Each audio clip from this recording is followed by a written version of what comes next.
Speaking to people on the Hill, it was more actually aimed at telling the Hill people, get as much information as you can, get as much intelligence as you can before President Obama leaves the administration, because I had a fear that somehow that information would disappear with the senior people who left. So it would be hidden away in the bureaucracy, that the Trump folks, if they found out how we knew what we knew about the Trump staff's dealing with Russians, that they would try to compromise those sources and methods, meaning we would no longer have access to that intelligence. So I became very worried because not enough was coming out into the open, and I knew that there was more. We have very good intelligence on Russia. So then I had talked to some of my former colleagues, and I knew that they were trying to also help get information to the Hill. A lot going on today. Yeah. Mark. That's why you have the leaking. Exactly. People are worried. Right, that's why the leaking people are worried. And then she essentially, there's been suggestion, no confirmation, suggestion that she may be one of the leakers to the New York Times and other outlets. Now, that's what she said. Now, to take all that in, because it's important in terms of how she recasts what she said yesterday on her appearances. So she seemed to indicate a knowledge of how information was gathered on Trump and associates. She seemed to indicate that she's describing what's happening as people within the intelligence community, her former colleagues, are becoming concerned and going and potentially leaking or otherwise taking their information to Capitol Hill, where members of Congress can also, certain members of Congress with certain clearances can also read classified information. So that's essentially the takeaway from what she said on that March 2nd interview. Now she goes on CNBC and she's singing a bit of a different tune. I was out of government at the time that all of this came out into the press, and I only knew what I read in the press. But hearing that our intelligence community was looking into investigating, was looking into what had happened, understanding the relationship between WikiLeaks and the Russian government, I could kind of read between the lines, and I became very concerned, even without having any inside information. So now it's no inside info. It's just reading press reports and using her expertise to fill in the blanks to have an understanding of what's happening. Okay, now she's out of government in October of 2015. And that is well before Trump is the nominee for the president of the United States, or even believed by most that he will ever be the nominee for president of the United States. And yet she has this prescience about him, or she is still or she knew something prior, or she knows something real time after he becomes the nominee, maybe when the FBI opens its investigation in July, according to Comey, of the next year, maybe before then, maybe after then. Does that wash with you? 312-642-5600, turnkey.pro answer line, 64636DA, turnkey.pro text line. You heard what she said in that MSNBC interview from 3 weeks ago.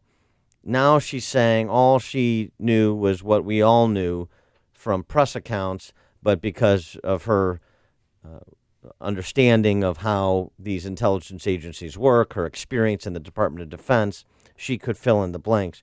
She went on to further explain her March 2nd comments on CNBC. Well, what I was getting at was the fact that we were having now a transition of power from the Obama administration to the Trump administration. And if indeed there was an investigation ongoing, if indeed there was information that the Obama administration had about Russian interference and possible American involvement, I wanted to make sure that Congress knew about it, that Congress had all that information. So I simply was referring, because we were having a conversation about concern in Washington about what was going on with regard to Russian actions and potential American involvement. And so I was urging my former colleagues, I worked on the Hill in the Senate years ago, to make sure that they were reaching out to the White House to get all the information they could, because I was afraid that somehow there might be a cover-up if there was something behind the allegations. So first she was hearing, then she was urging, and she's out of government. So what does she know, and are there what kind of clearance does she have to be conversing with former colleagues about some of these matters? Is anybody who spoke with Ms. Farcas guilty of leaking as well? These are all questions, more questions that are spurred by her comments yesterday. And then she went on to make clear she didn't say she's not a person who's leaked information, but she did say she doesn't condone it. I was referring to the motivation because there had been a lot of discussion in the media about why are people leaking. And so I was trying to, but in a very shorthand fashion, explain at the very end of that quote that people were leaking because they were afraid of a cover-up. I do not, absolutely do not condone leaking. It's against the law.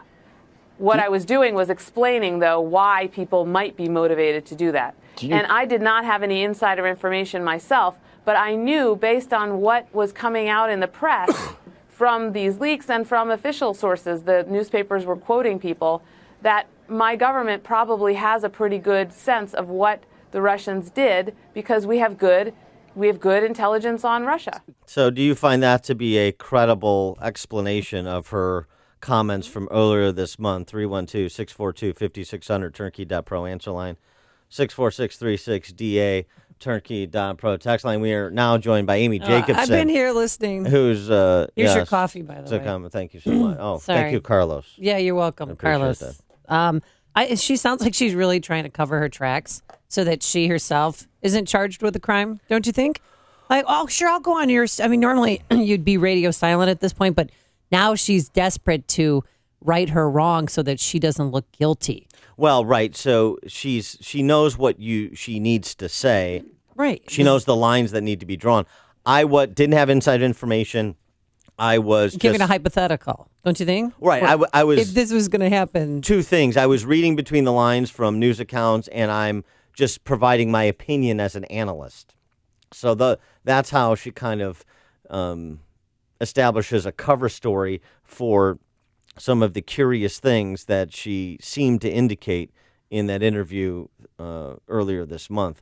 But I don't know. There's a lot of she's awfully engaged, and more it seems to me than as just a concerned American worried about the future of our country in the 2016 election. And she seems to indicate one thing or the other. She's hearing things from former colleagues, or she's urging things to former colleagues. And either way, because of her position as a former Assistant Secretary of Defense, and because of the nature of the information she's discussing and potentially discussing, classified information that is, that prompts more questions about the propriety of the conversations that she was having, depending on the material that was the subject of the conversation. I mean, it sounds to me like she pretty much admitted that there was an all-out effort to gather and leak as much intel as possible on Trump before President Obama left. I mean, I don't think that's conjecture on my part. I think that might be leaning toward the truth. Well, I mean, that's what she indicated. I mean, just again, listen to what you've heard now, her explanation on MSNBC. On CNBC yesterday. Now listen to what she said on MSNBC a few weeks earlier. Just listen to this. I was urging my former colleagues and frankly speaking, the people on the Hill, it was more actually aimed at telling the Hill people, get as much information as you can, get as much intelligence as you can before President Obama leaves the administration, because I had a fear that somehow that information would disappear with the senior people who left. So it would be hidden away in the bureaucracy, that the Trump folks, if they found out how we knew what we knew about. How we knew what we knew. Now, she did say in both, to be fair, she did say in both yesterday as well as the previous interview, I was urging my colleagues. Okay, so you're still having these conversations. She is consistent that she's the initiator. Right, of some and she's of them. in the know. She's But in the loop. How we knew what we knew. When we knew what we do. So how we knew when we knew. Remember, she's out of government October of 2015. Right. So how we knew what we knew, does that mean that surveillance of Trump began during the kind of initial phases of his campaign? Does it predate the opening of the investigation in July of 2016, according to FBI Director Comey? Does it go all the way back to his announcement or somewhere between his announcement and when Ms. Farcas left government? And how we knew what we knew, that it wasn't really explained in her subsequent clarification yesterday, how we knew what we knew. She just said, I didn't know anything except from reading press accounts.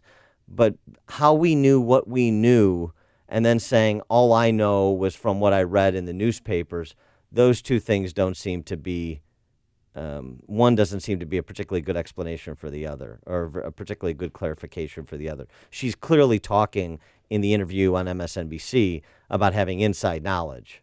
Clearly. Right. There's no other way to interpret it. It's like a hot, steaming cup of information to start your day. It's Chicago's Morning Answer on AM 560. The Answer. Words for the day, raw and wet. It's just going to be a miserable day. We're going to have rain on and off and drizzle throughout the day. Gray skies. 37 degrees right now, going up to a high of 44 degrees. Saturday will be the nicest day of your weekend. We'll have some sunshine, some clouds, a high of 55 degrees. And then on Sunday, showers late in the afternoon, early evening, and a high of 57 degrees. Let's get those travel times. Still some water on the roadways. When will it end? Here's Jim Telemonte in our Alarm Detection Systems Traffic Center. Good morning, Amy. Good morning, Dan. Yeah, well, these flood-related closures aren't going to be opening up anytime soon, it looks like. We still have in Madison, Governor's Highway shut down, south of 30 and north of Sauk Trail with flooding. Also in Orland Park, 135th and Southwest Highway. There are closures there on 135th. It's closed in Painless Heights between Harlem and Ridgeland. Eisenhower outbound stop and go 1st Avenue to 9th Avenue. Crash in the center lane. 32 minutes downtown to Thorndale, inbound 30. Edens and the Kennedy, delay-free, but they're wet. Stevenson, 36 minutes, 355 to Lakeshore Drive. We see slight delays on I-57 and the Bishop Ford. I'm Jim Talamonte in the Alarm Detection Systems Traffic Center. This is Dan Proff with 60 Seconds of Sanity, sponsored by Upstream-Ideas.com. Despite what some conservatives claim, journalism is not only not dead, it's better than ever. The charge of fake news, whether from the left or the right, is the verbal equivalent of a white flag on the battlefield of ideas. The person leveling that charge is almost invariably saying that they cannot defend their underlying position on the merits, and thus are using this dismissive phrase to cover their retreat. In fact, news is more authentic than ever. But what about the open hostility and manifest bias of the D.C. press corps? Would you rather the hostility and bias that has pervaded the D.C. press corps for generations preceding Trump continue to be covered by a patina of false congeniality and ersatz objectivity? In a recent article in the New Republic, allegedly the Thinking Liberals outlet, Leah Finnegan calls on the media to be the true opposition party to POTUS. Schumer and Pelosi just aren't hardcore enough. To that, conservatives should say, thank you, Ms. Finnegan. Conservatives have long understood the Beltway media to be the opposition party. The fact the New Republic and other leftist outlets are stripping away their pretense of neutrality is conceding conservatives' point. That's called victory, and there's nothing fake about it. Change in the market shouldn't be a surprise to anyone. In fact, since World War II, we've seen a correction on average about once every 18 months. That's why Arlington Capital Management developed proprietary tools that help them to see what's beyond your investment horizon. Like an experienced ship captain uses tools to avoid stormy weather, Arlington Capital Management uses tools to guide you through market corrections before it's too late and help us decide when to capitalize on opportunity.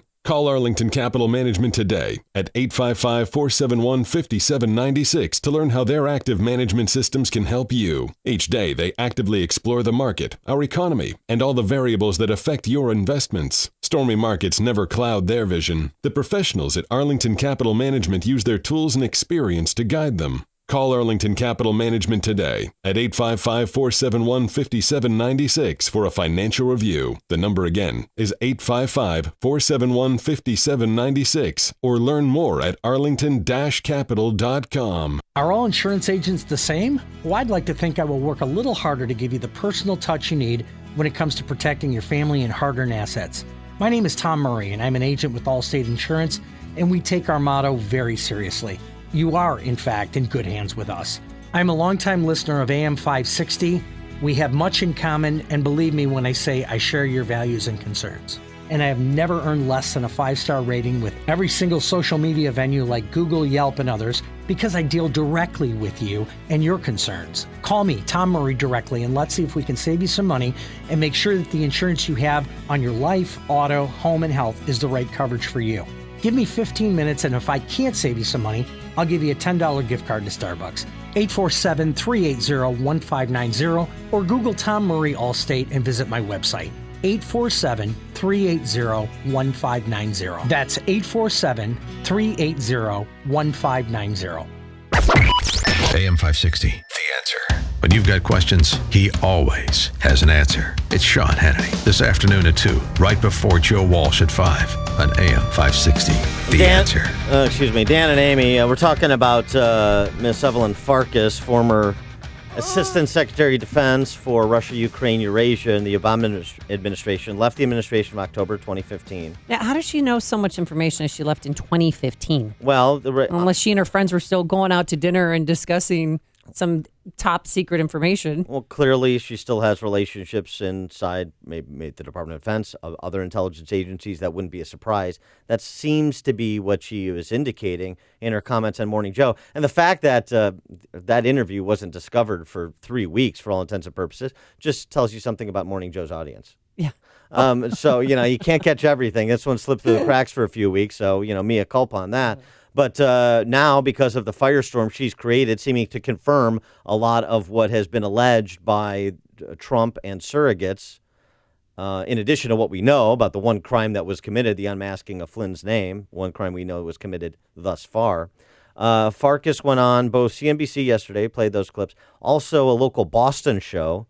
And again, this was her clarification for the seeming indication that how we knew what we knew. She knew something about how information was being gathered on Trump and associates, maybe while she was still in government, which, ended October of 2015, so very early in his candidacy, potentially, or since because of continued communication with colleagues. There are meetings that are held by members of campaigns, foreign policy officials with foreigners, but they are not done very frequently. And certainly you don't have that many members of a campaign interacting with that many Russians on, again, a very ongoing basis. So I think that's the concern here. And Russia, let's not forget, aside from attacking our elections, which is a big deal in and of itself, the Russian government has been breaking international rules left, right, and center. I mean, I find it very rich when President Putin talks about international law and order because they've been invading their neighbors. They've been annexing illegally territory in Ukraine. We know that's the first time that borders were changed since World War I by military force. We know also they've been violating the Geneva Conventions with their bombing of civilians in Syria. There are a whole host of issues. They violated the International Nuclear Forces Treaty. I can go down a long list of violations. Yeah, I mean, we get the position on Putin and Russia. Okay, concede the point. The question is, even in that interview with that Boston television show, she talked about repeated interactions with members of his campaign and Russian staff. Again, is this something she's divining from press reports, many of which have been challenged, or is this something she knows? And if she does, how does she know? Every time she explains herself, she generates more questions in my mind. Let's go to Daniel in Crystal Lake. You're on Chicago's Morning Answer. Yeah, good morning, Dan and Amy. Morning. It sounds like she's bragging in the original statement about her current access and everything. And why would somebody who was a professional analyst depend on, newspaper stories, maybe on background, but on particular data and specific information? Right. Thanks for the call, Daniel. I mean, it's one of those things where she either knew something or she's just this, this kind of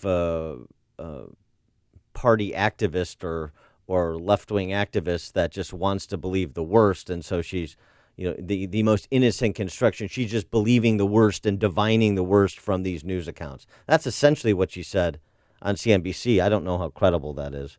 Mark on the South Side. Hey, I have a question for you. In a hypothetical situation, let's say Russia was in collusion with Trump. Why did the Obama administration keep it under wraps and not bring it out before the election? Does the Obama administration despise Hillary that much that they didn't want her to win? Yeah, right. Good question, Mark. Thanks for the call. Really good question. Or are they that they were unconcerned about Russian meddling and potentially tipping the election to Trump or whatever their narrative is. But they thought she was going to win. Wait, okay. So they thought she was going to win, but they're not concerned about Putin and Russian meddling, except if the outcome isn't something they like. So which is it? It's a big thing. We're very concerned, and so to Mark's point, that's why we're going to raise the specter during the campaign when we have information that is serious enough to rise to the level of public disclosure. Or it's not a big thing unless we lose. Which is it? Ed in Oak Brook, you're on Chicago's Morning Answer. Welcome back, Amy. I'm so confused about this whole thing. Are they trying to say that the Russians own Trump? Are they trying to say that the Russians went in and pulled the lever or marked the ballot for me? Or are they just trying to say that the Russians influenced it? But didn't the media also influence this election, trying for Hillary Clinton? And wasn't it Amy and Dan that was also trying to influence this election? Yes. By talking, about the truth about what the liar that Hillary Clinton is? And wasn't it Hillary Clinton's foundation that was taking money from every government in the world for nefarious things? I mean, if you really look into it, how she was selling mineral rights and all over the world. I mean, it's just rich things against her. I'm just so confused about this. Now, you know what? This is right out of, when that IRS scandal, which I still believe was Rahm Emanuel that was behind it. It's typical Obama administration to try and get as much dirt on anyone as possible so they could reuse it later. So I'm so confused by this day, and Amy, I hope you guys can clear this up. Thank you. Thanks, Ed. Coming up on Chicago's Morning Answer, a New York Times bombshell. Did the White House collude with House Intel Chairman Nunes? Will explain. But first, let's go into the newsroom and say good Friday morning to Dave Stewart, filling in once again for Mike Scott. Good morning, Amy. Good morning, Dan. It's 38 degrees in Chicago at 5:32 on AM 560, The Answer. A cloudy and chilly Friday ahead, a high of 43. Former National Security Advisor Michael Flynn's ready to testify about Russian meddling in the election with a catch. A statement from Flynn's lawyer says he wants immunity in exchange for being interviewed by congressional committees probing the allegations of ties between the Trump campaign and the Russians. Democratic Congressman Eric Swalwell says the way he sees it, innocent people don't ask for immunity. If he has something to say and he's not worried about what he did, he should just come forward and testify in a public setting. Flynn was forced out of his position over his contact with the Russian ambassador during the presidential transition. Georgia Governor Nathan Deal declaring a state of emergency after a huge fire caused a section of Interstate 85 in Atlanta to collapse. Officials say the highway will be closed in both directions for the foreseeable future. NCAA President Mark Emmert says the association's board of directors will discuss North Carolina's new bathroom law next week and then decide if the state can host future tournaments. State lawmakers yesterday repealed the law that required transgender people to use the public restroom that corresponds to their sex at birth. Chicago's coming off a bloody day in South Shore. Police say a pregnant woman identified as Patrice Calvin was found shot to death yesterday. And several hours later, 4 men were killed in a shooting at a chicken and fish restaurant. And then last night, a man and woman died after someone opened fire at a van they were riding in on East 71st Street. Despite that outburst, there's been a slight drop in violence in Chicago as the first quarter of the year comes to an end. Through Wednesday, 124 people were killed in Chicago. That's 9.5% fewer than a year earlier. Over that same period, 685 people were shot, and that's 13% fewer than a year ago. In sports, Bulls over the Cavaliers 99-93. The Hawks host Columbus tonight. Exhibition baseball, Astros 6, Cubs 3. News and service of Staples. Staples has everything you need at low prices every day, like paper, ink and toner, office furniture, and technology. So right now, 5 ream cases of Staples multi-purpose paper, just $9.99. In-store only, limit 2, plus tax or applicable. Ends Saturday, so see store or staples.com for details. AM 560 News Time 534. Traffic in 2 minutes on AM 560, The Answer. Revolutionary Arm & Hammer Slide Non-Stick Clumping Litter slides right out of the litter box with no scrubbing or scraping and provides the confidence of a 7-day odor-free home, guaranteed. You need to switch your cell phone service to Patriot Mobile. Patriot Mobile was founded to support conservative causes while providing the same great nationwide cell phone coverage that you're already used to enjoying. Patriot Mobile allows you to donate up to 5% of your monthly bill to the conservative organization of your choice at no extra cost to you. Do what I'm doing. Do like me. Switch to Patriot Mobile and support the conservative agenda. Switch today and get a free iPhone with a $50 unlimited talk, text, and data plan, or a free Galaxy phone with a $45 unlimited talk, text, and data plan. They will also buy out your current contract up to $500 per line. There's no catch. Call 800-A-PATRIOT, and Patriot Mobile will even waive your activation fee with promo code Joe. Or go to patriotmobile.com/Joe. If you're considering buying or selling your home, stop. Before you make another move, call me, Gary Hall of RE/MAX Central. I put my own skin in the game for you, unlike any other agent. If you're buying a home, I will pay up to $700 for a general home inspection. If you're selling your home, I will pay for your consultation with a nationally recognized stager, professional photography, and a virtual tour to market your home in the best way possible. I am a longtime listener and supporter of AM 560. I rank among the top RE/MAX agents in Chicagoland. My willingness to invest so much in my clients is just one of the reasons why I am a member of the RE/MAX 100% Club with 11 years experience. I am supported by a fully staffed office 7 days a week and by the global leader RE/MAX. Call me, Gary Hall, at 847-651-1993. That's 847-651-1993. Each RE/MAX office is independently owned and operated.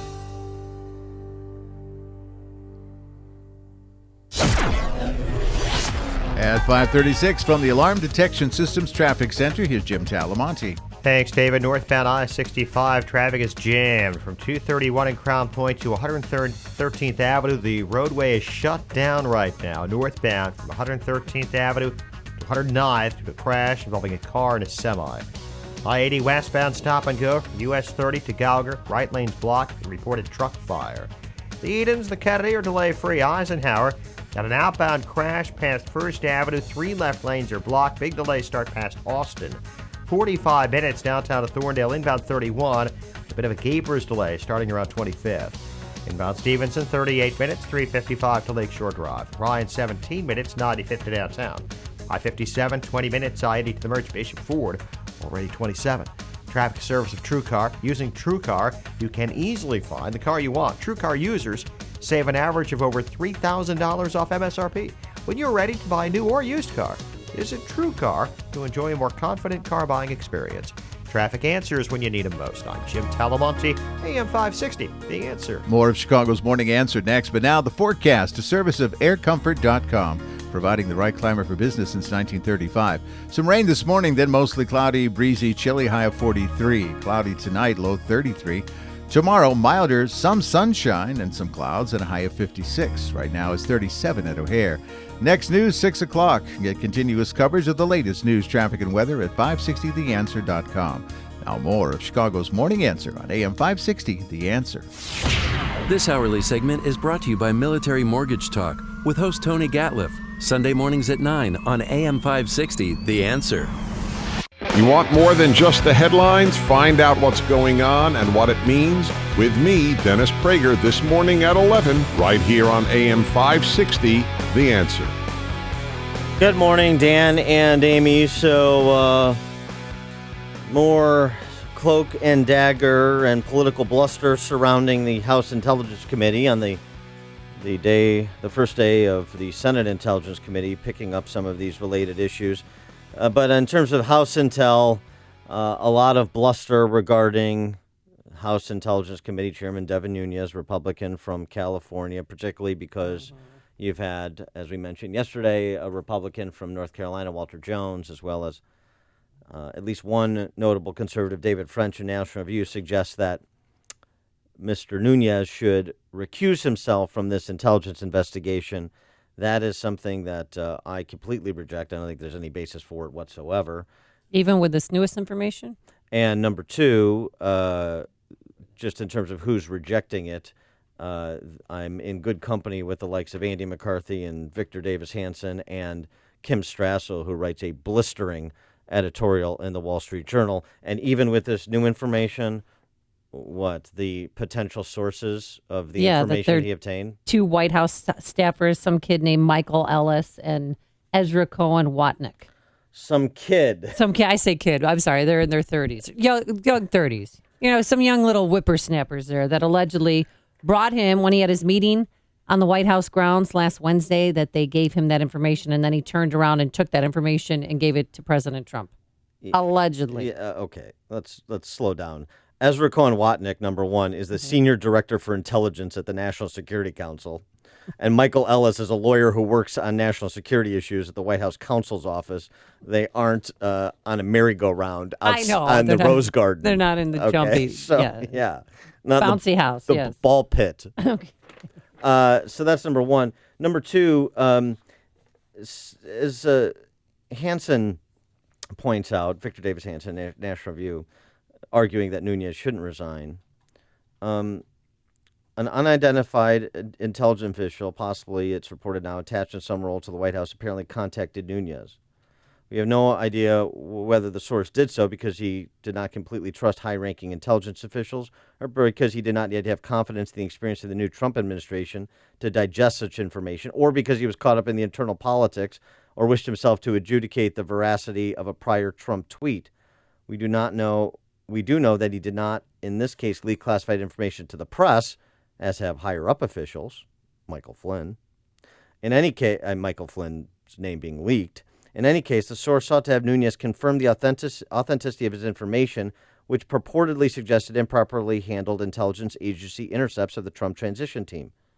Reporters have several times asked Nunes whether the information he'd read had anything to do with the investigation into the possible connection between Trump and associates, and Nunes has several times said no.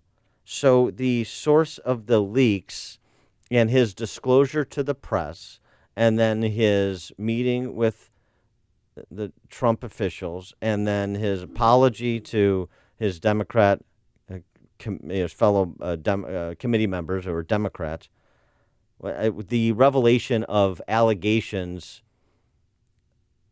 of who those who those individuals are that were the sources, the whistleblowers really is what they are, not leakers, they're whistleblowers.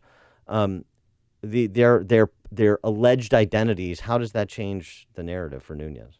Well, because he kept telling the press that they were sources. And they are sources. Yeah, but shouldn't he be saying that they're White House sources? Well, he's not going to identify his sources because they're whistleblowers. That's how you protect whistleblowers, isn't it? I mean, do you see them as whistleblowers? Yeah, I do. Okay. Here's what we know. This is Kim Strassel's piece in the Wall Street Journal, what Devin Nunes knows. First, Nunes, this is per his revelations earlier in the week, dozens of documents with information about Trump officials. Second, the information these documents contained was not related to Russia. Third, while many reports did mask identities, for instance, referring to U.S. Person 1 or U.S. Person 2, they were written in ways that made clear which Trump officials were being discussed. So, de facto unmasked. Fourth, in at least one instance, a Trump official other than Mr. Flynn was outright unmasked. And finally, these documents were being circulated at the highest levels of government. To sum up Kim Strassel's conclusion, Team Obama was spying broadly on the incoming administration. That's a problem, number one. Mm-hmm. And you have potential crimes, number two. So this Nunes should resign cover story, misdirection play by the D.C. press corps and their handmaidens on the House Intel Committee, or the House Intel Committee, Adam Schiff, Democrat from Area 51, and his handmaidens in the D.C. press corps, whichever way you want to point the arrows going back and forth, is just that. It's a way to misdirect from the substance of what is being alleged based on information that Nunes has seen that we have not. And, oh, by the way, that Adam Schiff is going to see. Adam Schiff has accepted the White House's invitation to review intelligence information. Good. Although he doesn't know if that information is the same as reviewed by the committee's Republican chairman, Devin Nunes. This is Reuters reporting. So we'll see. Well, I've always thought that he should have shared the information with the committee first before going to President Trump. I'm 6 of one, half dozen If the we're all other. in this together, I mean, wouldn't that be logical to do that? Who's all in this together? I mean, this is a partisan committee. This is politics. The idea that there's anybody on that committee that is suspending the political prism through which they at least partially view this whole issue is just not true. And Adam Schiff is the worst offender. In fact, Kim Strassel calls on Adam Schiff to recuse himself for failing to do his job. If Mr. Nunes wanted to tip off the White House about his Russia probe, it'd be a lot easier to speed dial Steve Bannon secretly from his office, said Kim Strassel in explaining to the D.C. press corps how ludicrous they're behaving. Members of Congress must view most classified material on executive branch grounds since that's the only way to access it physically. Strassel explaining why Nunes went to executive grounds, probably the old executive building, to view the material that he ultimately disclosed, or at least in terms of description, on Wednesday. Strassel concludes her piece, Mr. Nunes has zero reason to recuse himself from this probe because he's doing his job. Meanwhile, Mr. Schiff wants to be trusted with important information.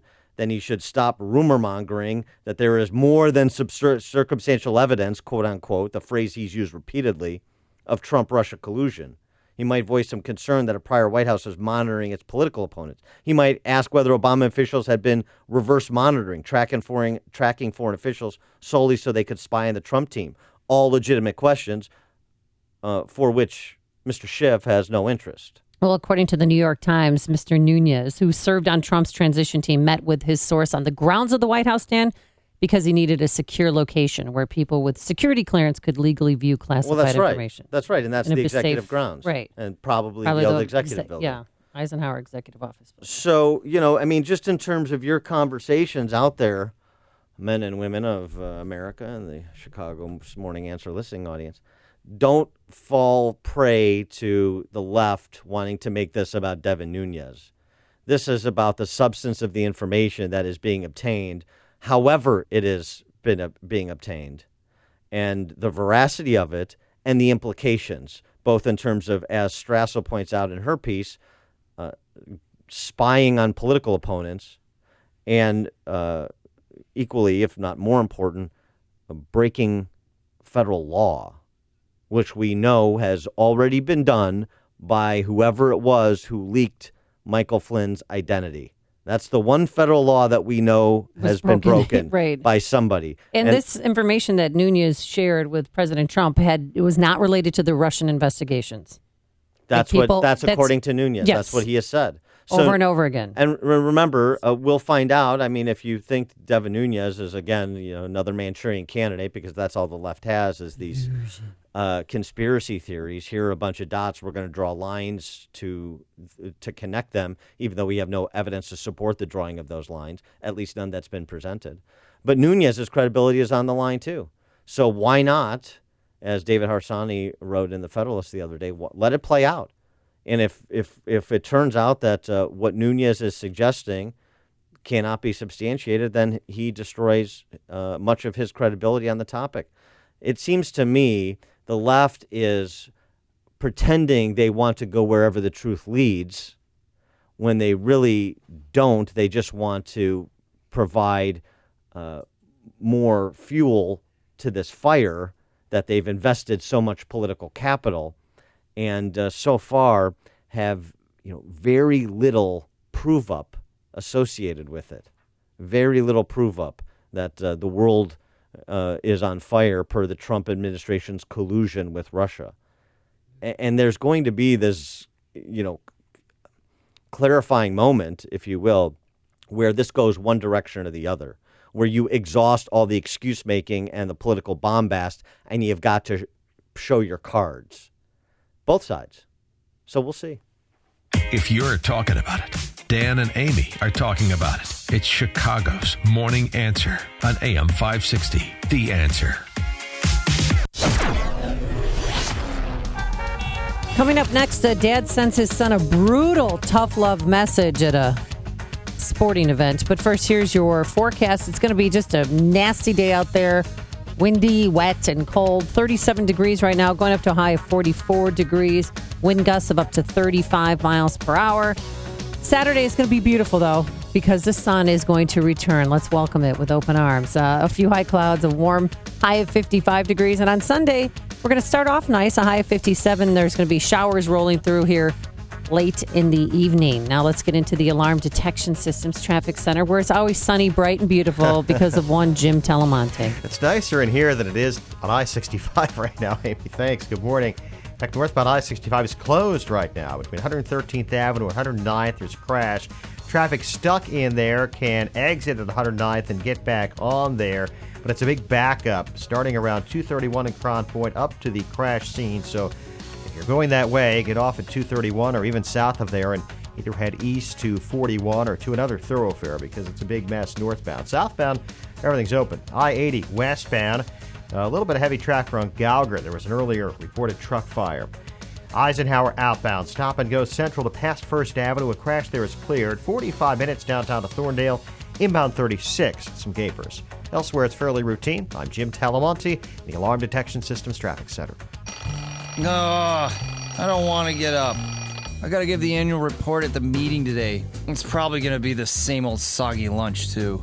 Sweetie, didn't you say they were having tasty catering at the meeting today? Oh yeah. I'm up. Yeah, thought so. Created by their chefs, perfected in their kitchens, Tasty Catering's new corporate menu has meeting goers, power brunchers, and conference attendees thinking twice about showing up late and leaving early. Tasty Catering's executive continental breakfast, wraps, sandwiches, and brand new entree selections are powering your workplace for more than productivity. Taste and experience the difference. Call Tasty Catering today to find out how easy it is to start planning your next corporate meeting or event. Let them help you create the perfect menu. Deliver everything you need, tables, plates, utensils, and more, then come back when you're finished to clean it all up. Tasty Catering, the team to call for your corporate catering. Visit tastycatering.com to see for yourself. Discover the online menu today at tastycatering.com.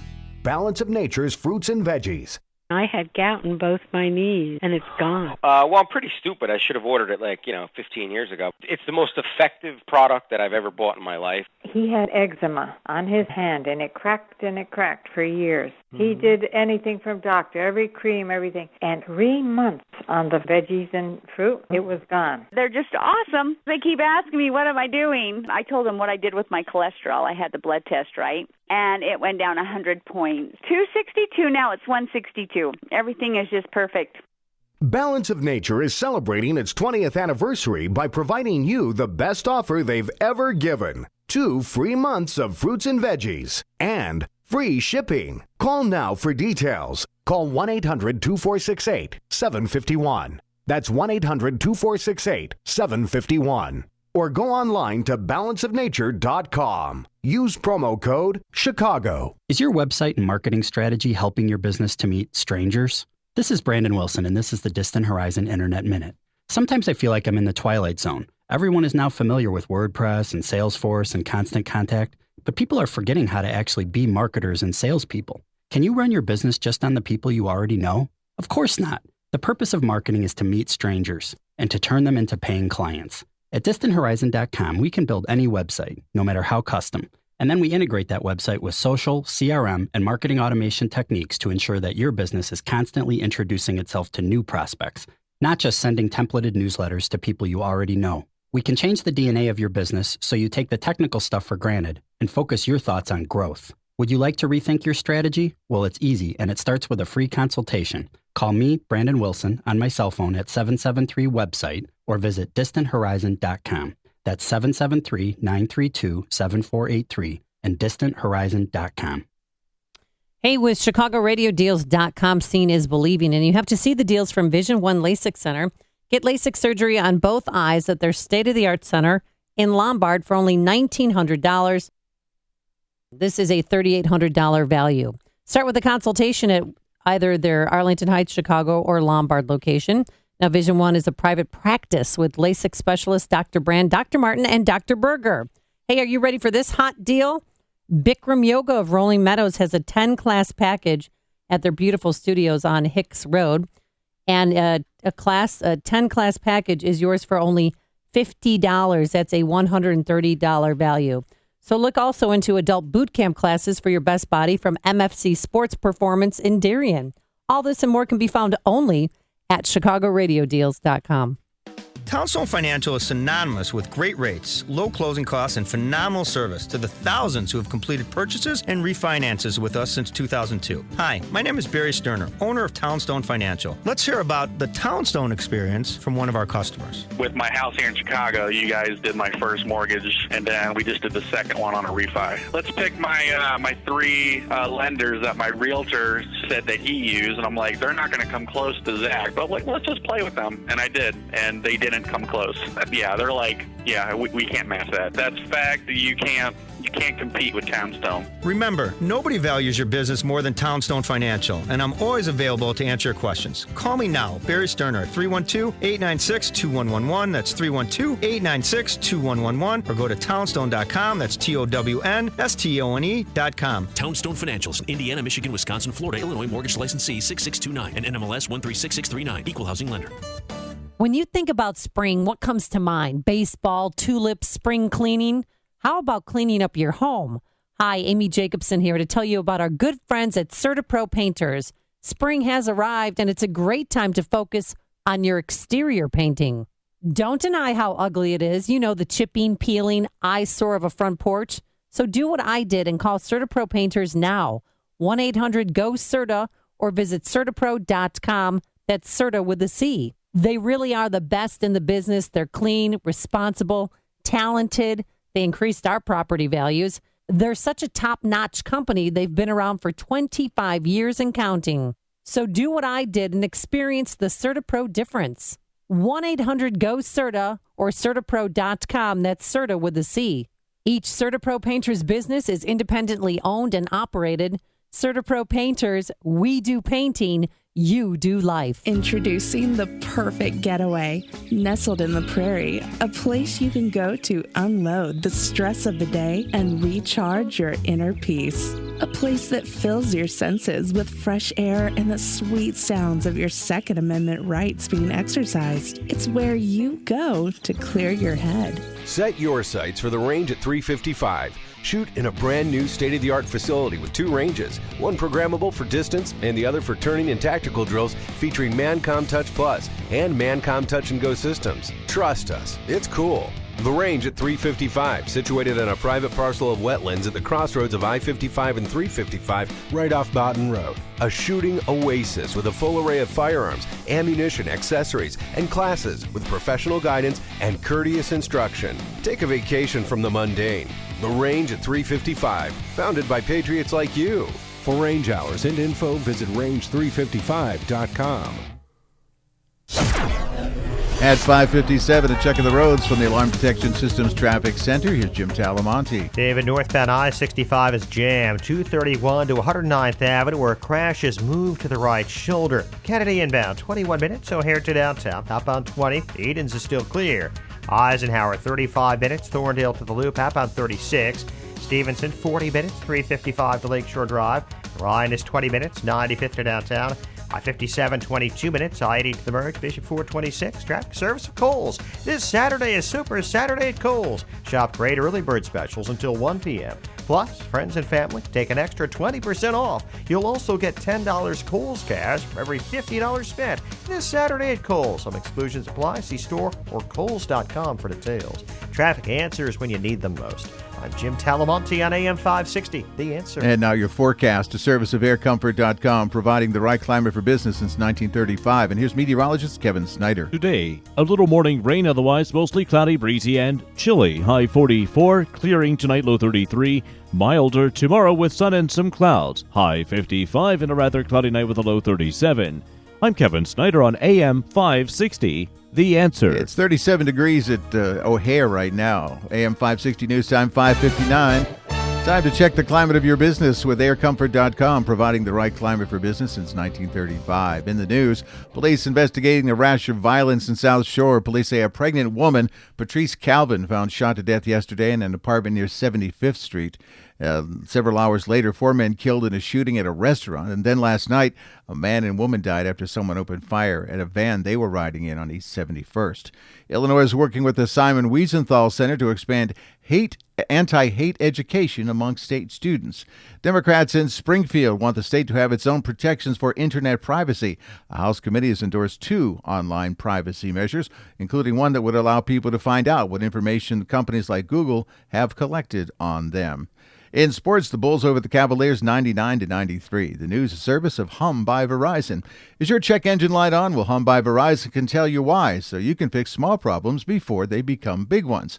Find out how to be smarter, safer, and more connected on the road with Hum by Verizon. So visit hum.com today.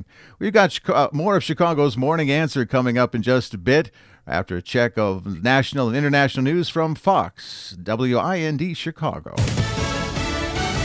Fox News Radio. I'm Dave Anthony. He has a story to tell, but fired ex-National Security Advisor Michael Flynn has a string attached to his offer to talk to the congressional committees investigating any Trump ties to Russian interference in the presidential campaign. Fox's John Decker live at the White House. Fox News has learned that President Trump's former National Security Advisor Michael Flynn has offered to testify in exchange for immunity from prosecution. But so far, no deal has been reached with Flynn's attorney, who says no reasonable person with legal counsel would answer questions without assurances that he would not be prosecuted. The FBI is investigating whether any of President Trump's advisors colluded with the Russian government in its efforts to disrupt the 2016 presidential election. Flynn was fired by the president for lying to Vice President Pence about his contacts with Russia's ambassador. Dave? John, the White House has now offered to let leaders of the intel committees from both parties review the same reports Republican House Committee Chair Devin Nunes saw at the White House, prompting Democrat calls for him to step aside in the probe. Democrat Adam Schiff accepts the offer but says, why all the cloak and dagger stuff?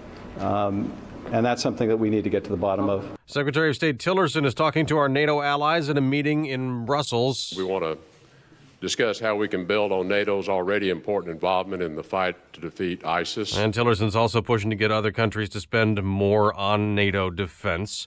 The commute is no fun any morning in Atlanta, but it's worse today as people find alternate routes with a 2-mile stretch of a major artery, I-85, closed after a huge fire collapsed part of a bridge yesterday. People are being urged to adjust their plans accordingly, to do the best they can to consolidate trips, reduce trips. State Transportation Commissioner Russell McMurray, DeKalb County has closed schools today because of the potential traffic nightmare. Nobody was injured in that massive fire. It was like an inferno.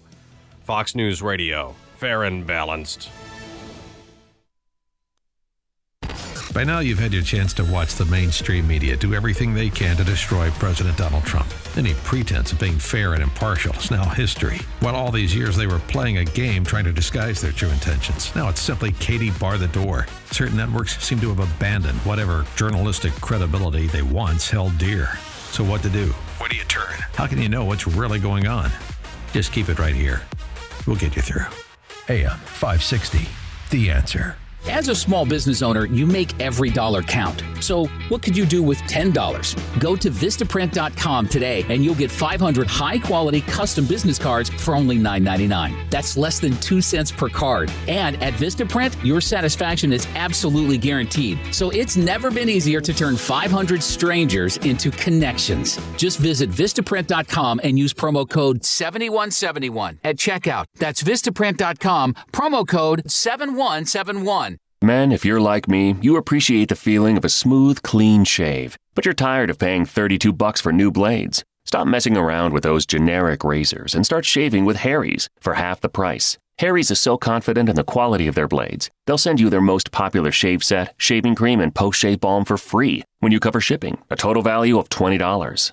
Just go to harrys.com now and enter code 0707 at checkout to redeem your shave set. That's harrys.com, code 0707. This hourly segment is brought to you by HealthQuest Radio with Dr. David Kolbaba. HealthQuest Radio is heard Saturday mornings at 11 o'clock here on AM 560, The Answer. This is Chicago's Morning Answer with Dan Proft and Amy Jacobson on AM 560, The Answer.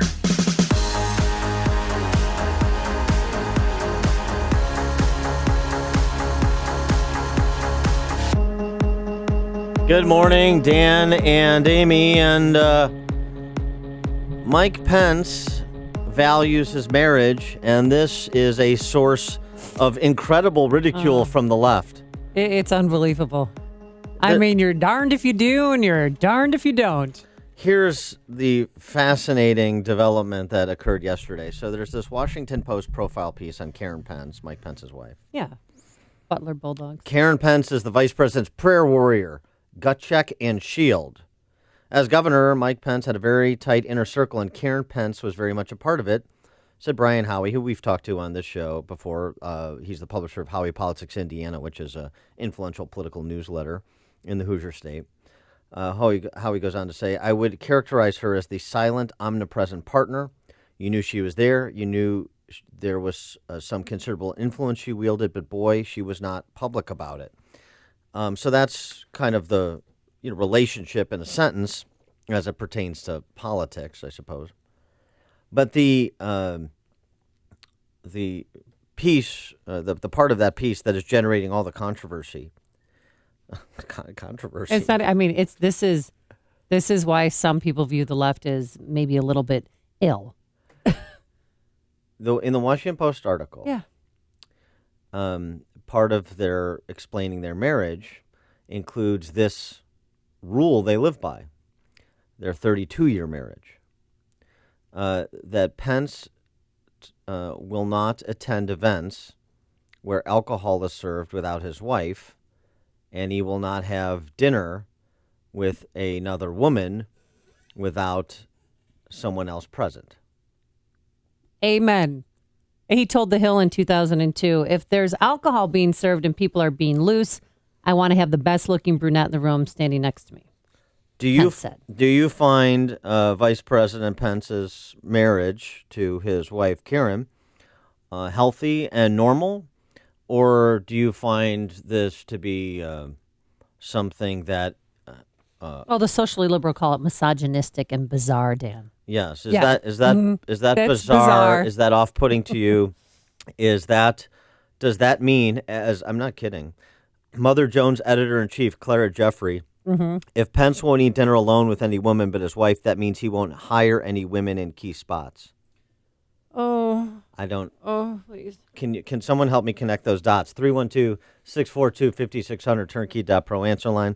64636DA, turnkey.pro text line. Now, Matt Walsh has an excellent and quite funny piece in The Blaze, Glenn Beck's news outlet, where he talks about this. And one of his 6 points on this controversy ginned up by the left, if you aren't married, you especially know nothing about marriage. So I concede the point. Oh, my gosh. I'm not going to weigh in as an expert. My expert is mostly in the area of raising children. Right.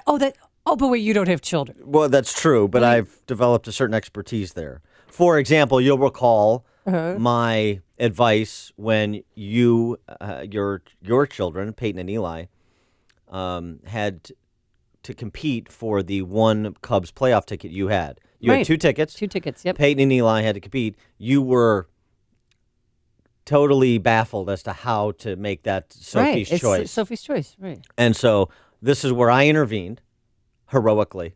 Oh, that's right, heroically. And suggested for a lesson for the entire family, as well as for the larger community and, Western civilization. Oh, okay. Have Peyton and Eli discuss it and come to a mutually agreed determination as to who would attend the game with you. Yes, exactly. Yeah. And that didn't happen. Right. But here's the thing. What did we do? I can't even remember. Oh, my gosh. Yeah. We played a game. Yeah. The bottle flip challenge, the water bottle flip challenge. All right. So a competitive, a agreed to competitive exercise, a duel, something like that is also acceptable. So here's some other reactions. I mean, the revolting thing, this is Ian Millhauser, an editor at Think Progress. Okay, of course. The revolting... Progress. Listen to this. The revolting thing about Pence's no meals with women rule isn't prudishness. It's that he's limiting key professional opportunities to men. I I don't understand the arguments they're making. This isn't about mocking Pence for his lifestyle. It's about women being denied access to professional opportunities powerful men control. And there's more. It just goes on and on. All this started, in 2002 for this article. He arrived in Congress, remember, in 1994 when Newt Gingrich was the Speaker of the House and several congressional marriages, including Gingrich's, encountered difficulty that year. So Pence seemed wary of this, and he said, I've lost more election than I've won. I've seen friends lose their families. I'd rather lose an election than lose my family. And then his wife said, honey, whatever you need to do, keep your family together. And that is what he has lived by. That's outrageous. This is hate mongering. How can you be a family man? But this is why I like Mike Pence, Vice President Pence, because he has rules and he has boundaries. And yes, when you go as a married man and you go out to dinner with a woman and there's alcohol served, what the hell do you think is going to happen? One drink turns into 2, turns into 12, and next thing you know, just come over to my house. Let's Uber home or take a taxi home. How'd you like my drunk impersonation? Wow. I also... women are, and I am a woman. Today I feel like a woman. Yeah. I'm not Tom today. But I think that... Amy Jacobson, date package number 4, we just heard. A lot of women craving attention from men in powerful positions, and they'll do whatever they can to be homewreckers. That's not been my experience, the craving attention. But Dan, I'm learning a lot. I'm learning a lot about this. I've never had dinner alone with any woman, married or single. Oh, right. What are your rules? Or do you want to discuss that later? How to lose a Dan in 10 days? Is that what you want? Our culture knows nothing about marriage, Matt Walsh says. Let's establish something basic. My parents' generation couldn't manage to stay married, talking about the baby boomers. Right. My generation can't even manage to get married to begin with. He's kind of right about that, as I'm living proof. He makes the point that you just made. Marriages have boundaries. Yeah. Only a child looks at every boundary or limitation as a rule that oppresses him. That's a great point. These people that Karen Pence is being oppressed, or Mike Pence is an oppressor because he wouldn't have dinner with Ivanka by himself. He's misogynistic, come on. I just don't even understand the argument that because he won't have dinner with Amy Jacobson alone. But if his chief of staff... I wouldn't want to do that. Well, but I see what you're saying. If his chief of staff was... So he won't have dinner with you alone to interview you to be his chief of staff. And so that's limiting your professional opportunities. Yeah, it's a disadvantage to women. But if he'll have dinner with you with his comm director or with his wife, how is that limiting your professional opportunity? You're interviewing for the same job. There's another person here, a trusted aide or a family member of Pence's. So what? What's the difference? The left's reaction to this. Here's the thing, too. It's so funny about this, right? The left says, I don't want to know what goes on. Anything goes in your personal life. Anything. Barney Frank can have a male prostitution ring out of his condo. Hey, personal life. Yeah, whoa. Now, Mike Pence won't commit adultery or put himself in a position where that could potentially happen to be tempted. Hey, buddy, you better go out there and engage in temptation. I want you to be put in a position. Let's go to a strip club where we could conjure up all kinds of rumor and innuendo about you. This isn't any fun. All right. One time I went to dinner with Congressman Blagojevich, his chief of staff. Oh boy, here it comes. No, I'm in Washington D.C. My boyfriend at the time, former professor at University of Chicago. Didn't get out much apparently. No, it didn't. So how did that? I'm visiting him. Wait, can we get just a quick aside? Oh boy, how did that happen? Yeah, it happened. All right, I dated him for 3 years. Was he a professor? He's a nice political science professor, untenured, and it was so afraid to be, right. So then he decided to take a big, think tank job in Washington D.C. So I would visit him every other weekend, which was great because I got to learn a lot about D.C. and the system, and I met Trent Lott, who was very nice to me. Honey, what's your name there? Sugar Pop. Would Rod Blagojevich accompany you on those trips? No. So I went to go. He's my congressman at the time, 5th Congressional District. Yes. So I went to see him with my boyfriend, went out to dinner with Blagojevich, his chief of staff, and my boyfriend and I. Next thing you know, I'm sleeping with Rod Blagojevich because somebody saw the 4 of us together. The four of us. I wasn't even sitting next to him. Never even hit on me. Was never inappropriate. I mean, he was singing Elvis songs, looked crazy in the car.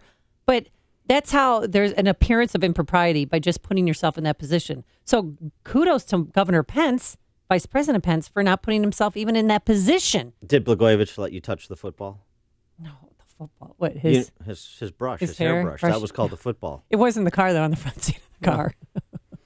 He did brush his hair, right, before we, yeah, that's right. You brush your hair before every Or meal. maybe I brushed his hair. Oh! Right. Oh! Maybe everybody brushed everybody's hair at the table. It's just a Gore Vidal novel broke out. But I mean, that's why I love Governor Pence, because he has boundaries and he loves his wife. The idea I love you, Mr. Pence. The idea that we're talking about this, Mike Pence respects his wife, so he doesn't want to create any situations where rumor mongering can start and puts his wife in an uncomfortable position. It's just that this is a controversy for the left is stunning to me. Well, they're mocking it. I know, but it shows how far gone they are, and just exactly what's at stake when we talk about culture. You want the reactions.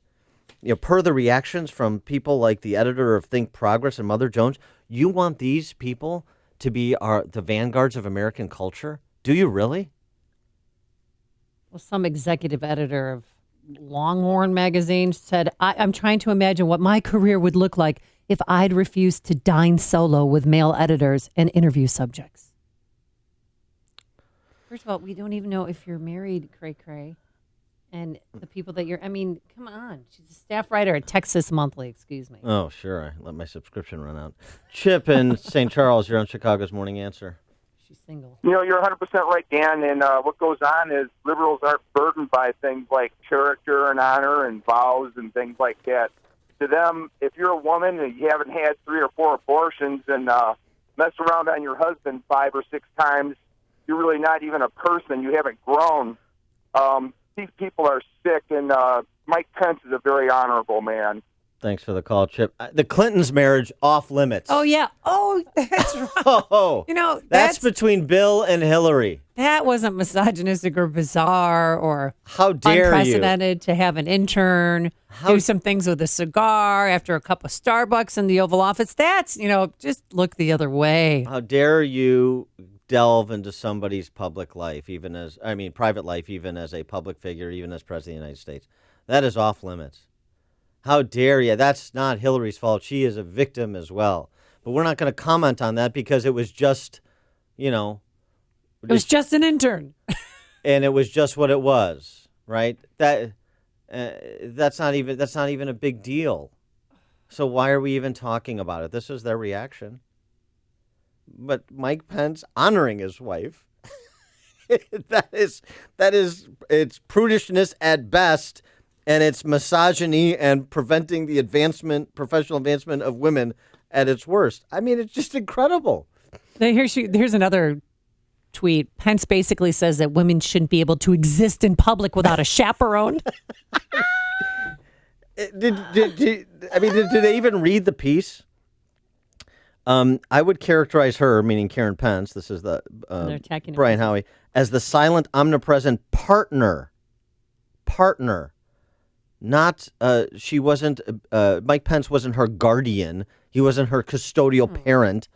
Omnipresent partner. You knew she was there. You knew there was some considerable influence she wielded, but boy, she was not public about it. 32-year marriage. She's being subjugated by Mike Pence. Honestly, it is such an incredible look into the mind of the unhinged left. Sam in Cincinnati, you're on Chicago's Morning Answer. Hey, what's going on, guys? Listen, their mind is unhinged and delusional and full of tomfoolery, but let's be realistic here. These articles written by leftist journalists or whatever you want to call them, because they're not really journalists or real authors, there is a motive here to discredit any member or staff of the Trump administration. They're going to write whatever they can to make Pence, Trump, any of his satellites look terrible. Well, I know. They're idiots. I know, Sam. This is why stories like this are great, because you know whose credibility it destroys? not Mike Pence's. You think? No. You think? You don't think that this subject's not going to come up at Lakeview ladies when they have their champagne gatherings? They're going to bring this up. Oh, Mike Pence won't even let women have dinner. Amy, but here's the catch. Okay, the one thing the left didn't realize, especially after the election, when they were in electile dysfunction after the election, they don't realize that more than half the people in this country don't believe any of this crap. Mm-hmm. I mean, they don't, and they see this on TV and they think it's a circus. Thanks for the call. I have friends who are liberals, and they're like, "What is this?" Yeah. Thanks for the call, Sam. I appreciate it. And Mike Pence and Karen Pence were supposed to go to the Butler game, and they didn't because of the healthcare snafu. But Karen Pence stayed back in D.C. with him. So your she didn't go by your herself. Champagne Socialist friends, yeah, they're the children that Matt Welsh is talking about. Only a child thinks a boundary is some kind of oppressive rule. Your Champagne Socialist friends aren't the audience because they're not intellectually curious. They're simps. They're children. At best, they're children.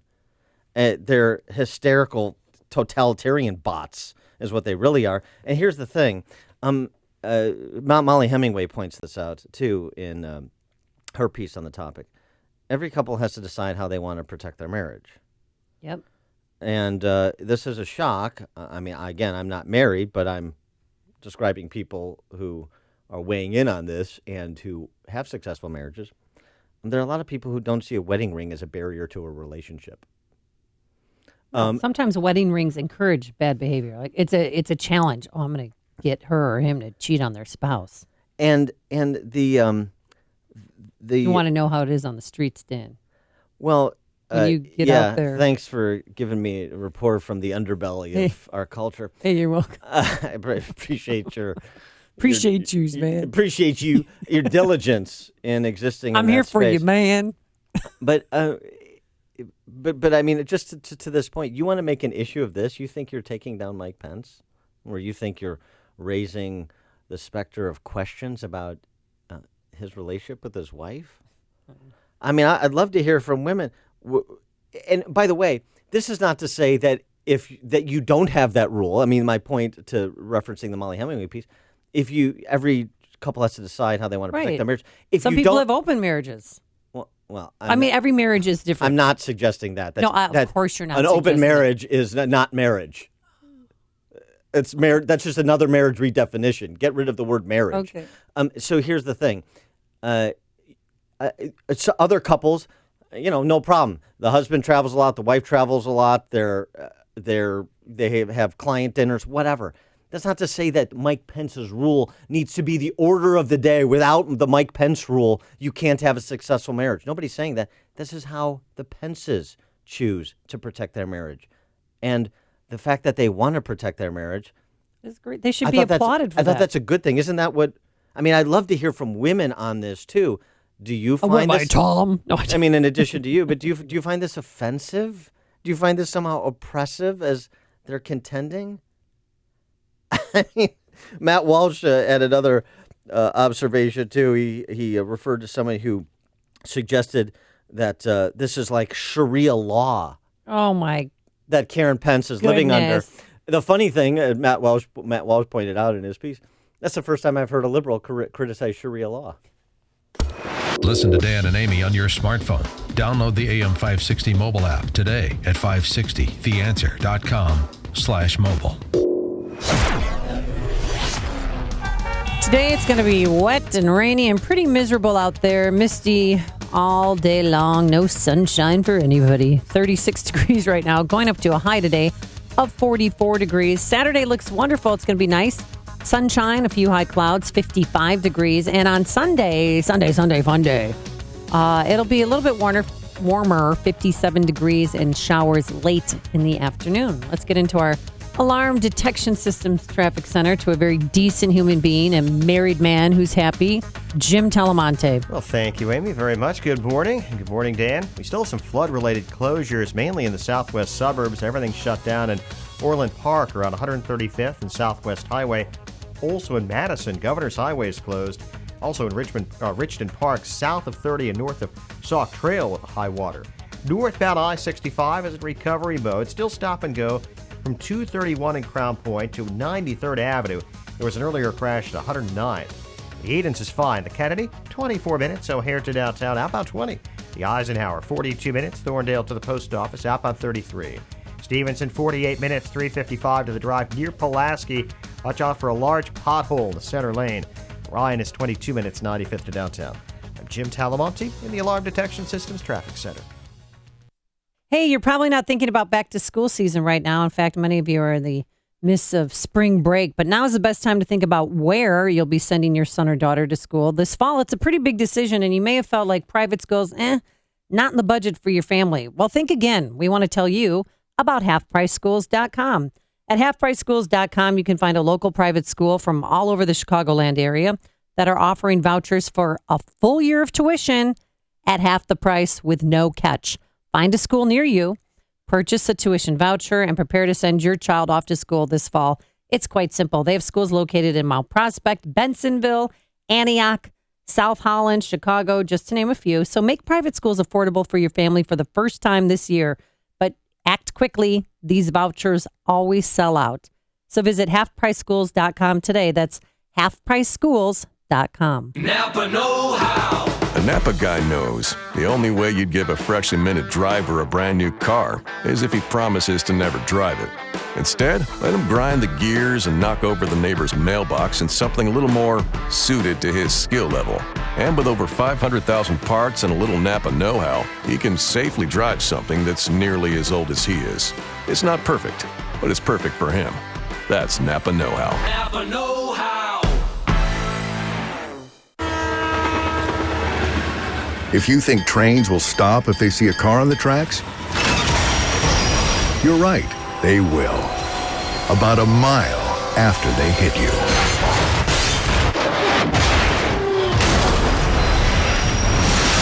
In 2015 alone, 230 people were killed at railroad crossings. Don't become the next fatality. Stop. Trains can't. Brought to you by the National Highway Traffic Safety Administration.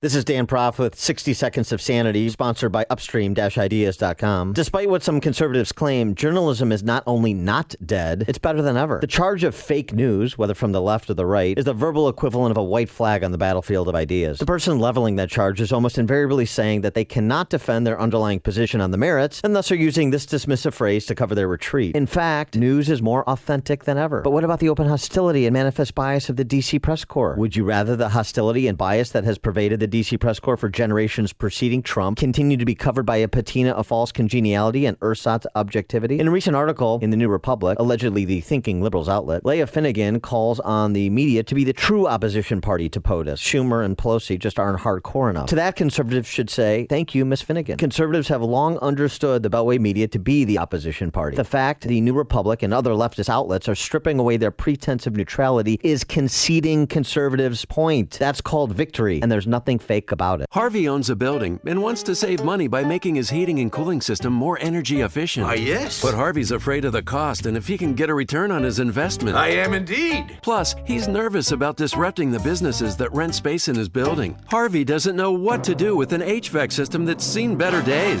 The Air Comfort problem solvers to the rescue. Working as a team, the Air Comfort professionals find simple solutions that make a huge impact on building efficiency and operating costs with minimal or no disruptions to building operations. HVAC upgrades and retrofits from Air Comfort can save thousands of dollars per year. They save energy, reduce maintenance, and eliminate downtime. And buildings with better energy ratings command higher rents and selling prices and make tenants happy. Get real solutions from the Air Comfort team of problem solvers. Call 708-345-1900 or visit aircomfort.com and start saving money today. Air Comfort, providing the right climate for business since 1935.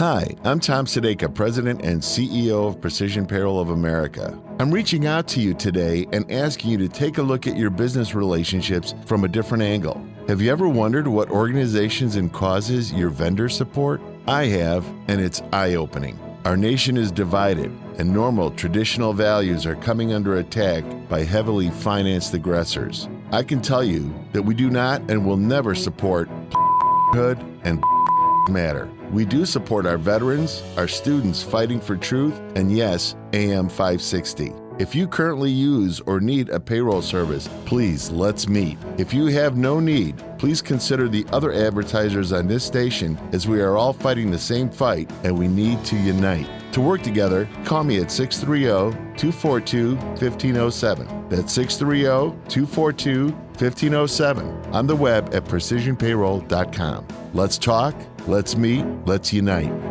AM 560, The Answer.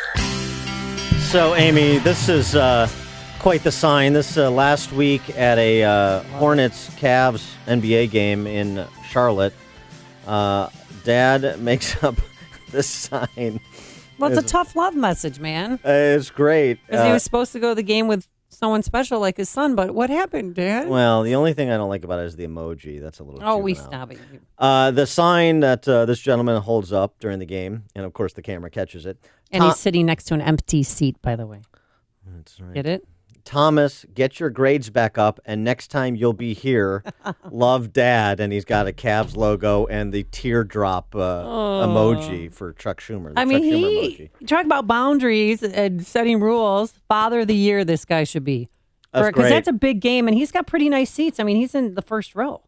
Or second row, excuse me. But, I mean, that's a once-in-a-lifetime opportunity with your son. So he had to be selfless and say, you know what? I have to set an example. If you don't get your grades up, you're not going to the game. Yeah, and I'm sure there's a lot of tears, as the emoji says. Good stuff. Coming up, we're going to talk about all of the cloak and dagger and political bombast around the House and Senate Intel Committee investigations with Lieutenant Colonel Cedric Leighton, military intelligence expert and gentleman who served in the Joint Chiefs of Staff and the National Security Council. That's at 6:36. And later, what's our new reality? Meeting YouTube stars. But first, let's go into the newsroom and say good morning to Dave Stewart, who's in for Mike Scott. Good morning, Amy. Good morning, Dan. 37 degrees in Chicago at 6:31 at AM 560, The Answer. Cloudy and chilly today. Look for a high of 43. The top Democrat on the House Intelligence Committee is accepting a White House offer to review surveillance material relevant to the investigation of alleged Russian meddling in the U.S. presidential election.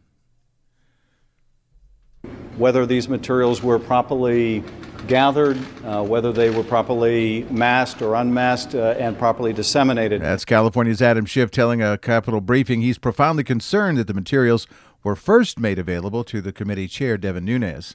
Now that Michael Flynn is seeking immunity in the Russian investigation, his past comments on the subject are coming back to haunt him. In September last year, he's told Meet the Press, talking about Hillary Clinton's aides who were granted immunity to talk about her private email server. Flynn said then, when you are given immunity, that means you probably committed a crime. President Trump today defending Flynn. Trump wrote on Twitter early today that investigation had become a witch hunt, said Flynn should seek immunity. The president's nominee for the Supreme Court's picking up support from the Democrats. West Virginia's Joe Manchin and North Carolina's Heidi Heitkamp are the first Democrats to say they will vote to confirm Judge Neil Gorsuch. Chicago police have spent the night investigating a rash of shootings in South Shore. 4 people were shot inside a restaurant in what police say was a gang retaliation. Community activist Andrew Holmes wants someone to come forward. The community is upset, and that's where the community needs to step up at and get the name and fish out the individual that discharged his weapon. Just before that, a pregnant woman identified as Patrice Calvin was found shot to death in the apartment at 75th Street and Luella Avenue. And then also last night, a man and woman died after someone opened fire at the van they were riding in on East 71st Street. And one Chicago alderman says ride-sharing cars should have illuminated signs. Alderman Brian Hopkins has sponsored an ordinance requiring Uber and Lyft vehicles to have lighted signs visible from 50 feet away. In sports, Bulls over the Cavs 99-93. The Hawks host Columbus tonight. News, the service of Kohl's this Saturday is Super Saturday at Kohl's, so shop great early bird specials until 1 p.m. Plus, friends and family take an extra 20% off. You'll also get $10 Kohl's cash for every $50 spent. This Saturday at Kohl's. Some exclusions apply. See store or Kohls.com for details. AM 560 News Time 6:33. Traffic in 2 minutes on AM 560. The Answer. Dennis Prager has spent his life fighting for the truth. My whole life I have exposed the left and truth as a problematic issue. For the left, ideology trumps truth. It has always been the case. It doesn't matter what the issue is. It has infected the sciences insteadly. The Dennis Prager Show.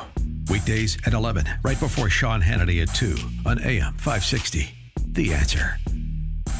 Revolutionary Arm & Hammer Slide Non-Stick Clumping Litter slides right out of the litter box with no scrubbing or scraping and provides the confidence of a 7-day odor-free home, guaranteed. Townstone Financial is synonymous with great rates, low closing costs, and phenomenal service to the thousands who have completed purchases and refinances with us since 2002. Hi, my name is Barry Sterner, owner of Townstone Financial. Let's hear about the Townstone experience from one of our customers. With my house here in Chicago, you guys did my first mortgage, and then we just did the second one on a refi. You told me, hey, I can get your rates down and have zero out-of-pocket costs. I'm like, okay, why not? It's been an amazing process. I wouldn't have done this if I didn't believe in you guys. You guys are amazing from the beginning to the end, from the communication, replies are within like 10, 20 minutes if, you're not in another phone call or something. Signing all the paperwork, it's just on point. Remember, nobody values your business more than Townstone Financial, and I'm always available to answer your questions. Call me now, Barry Sterner, 312-896-2111. That's 312-896-2111, or go to townstone.com. That's TOWNSTONE.com. Townstone Financials, Indiana, Michigan, Wisconsin, Florida, Illinois, mortgage licensee 6629 and NMLS 136639, equal housing lender.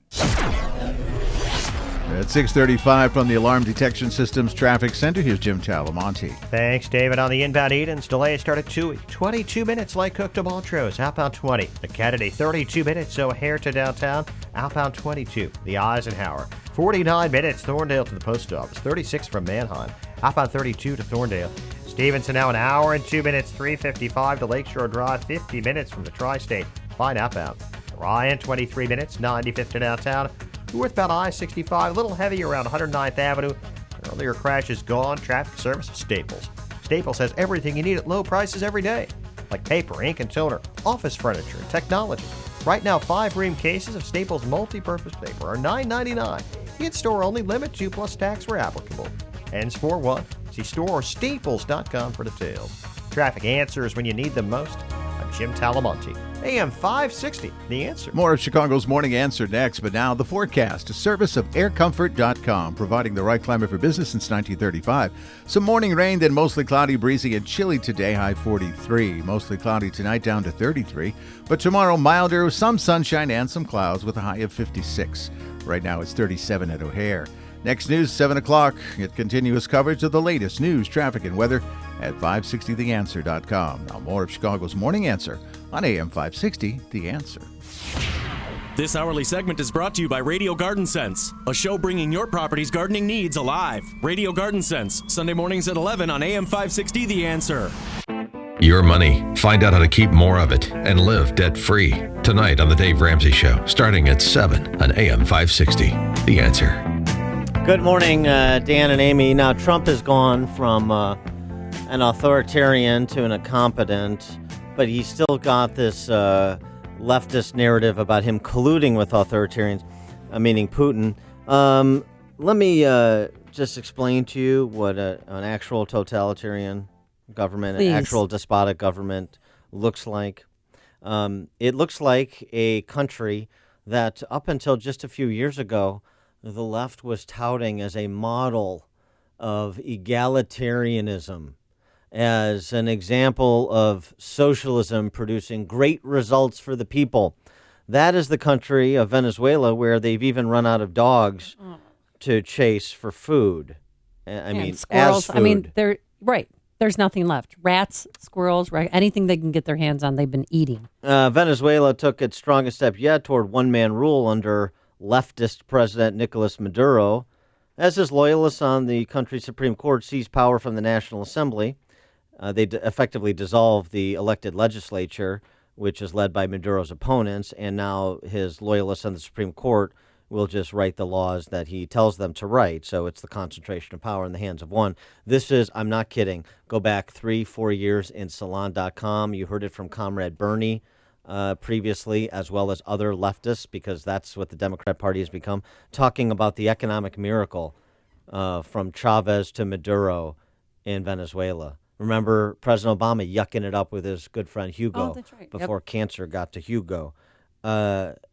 So just so you understand the actual manifestation of the ideas advanced by populist leftist demagogues like Bernie Sanders and the entire left-wing media set at all of these stylish left-wing rags like Salon. Just an FYI for comparison. Now, back to intrigue in this country. A lot of it surrounds Evelyn Farcas. She is a former Assistant Secretary of Defense under President Obama for Russia, Ukraine, Eurasia. She left the government in October of 2015. She gave an interview on the Morning Joe program on MSNBC. This was March 2nd, but since nobody watches MSNBC, nobody discovered it until 48 hours ago. And this is what Ms. Farcas said on MSNBC. I was urging my former colleagues and frankly speaking, the people on the Hill, it was more actually aimed at telling the Hill people, get as much information as you can, get as much intelligence as you can before President Obama leaves the administration, because I had a fear that somehow that information would disappear with the senior people who left. So it would be hidden away in the bureaucracy, that the Trump folks, if they found out how we knew what we knew about the Trump staff's dealing with Russians. If they found out how we knew what we knew about the Trump staff and their dealings with Russia, this is somebody who left the government in October of 2015. So she seems to have confirmed that there was surveillance of Trump and Trump staff. Otherwise, what would she be referring to that has not otherwise been disclosed, other than more empty allegations? How we knew what we knew, a definitive statement.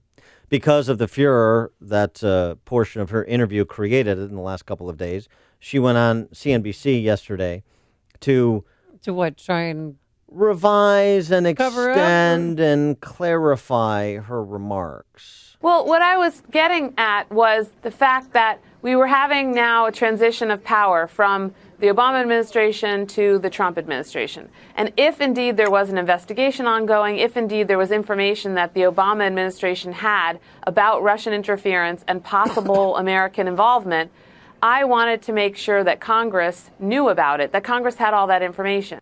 Yeah, so it went from how we knew what we knew to a lot of if, a lot of supposition. She attempted, both in the CNBC interview and an interview with a local show in Boston, to essentially go from somebody in the know, not just in terms of techniques but substance, to somebody who only knew what she knew from news accounts, and she was only offering comment as an analyst.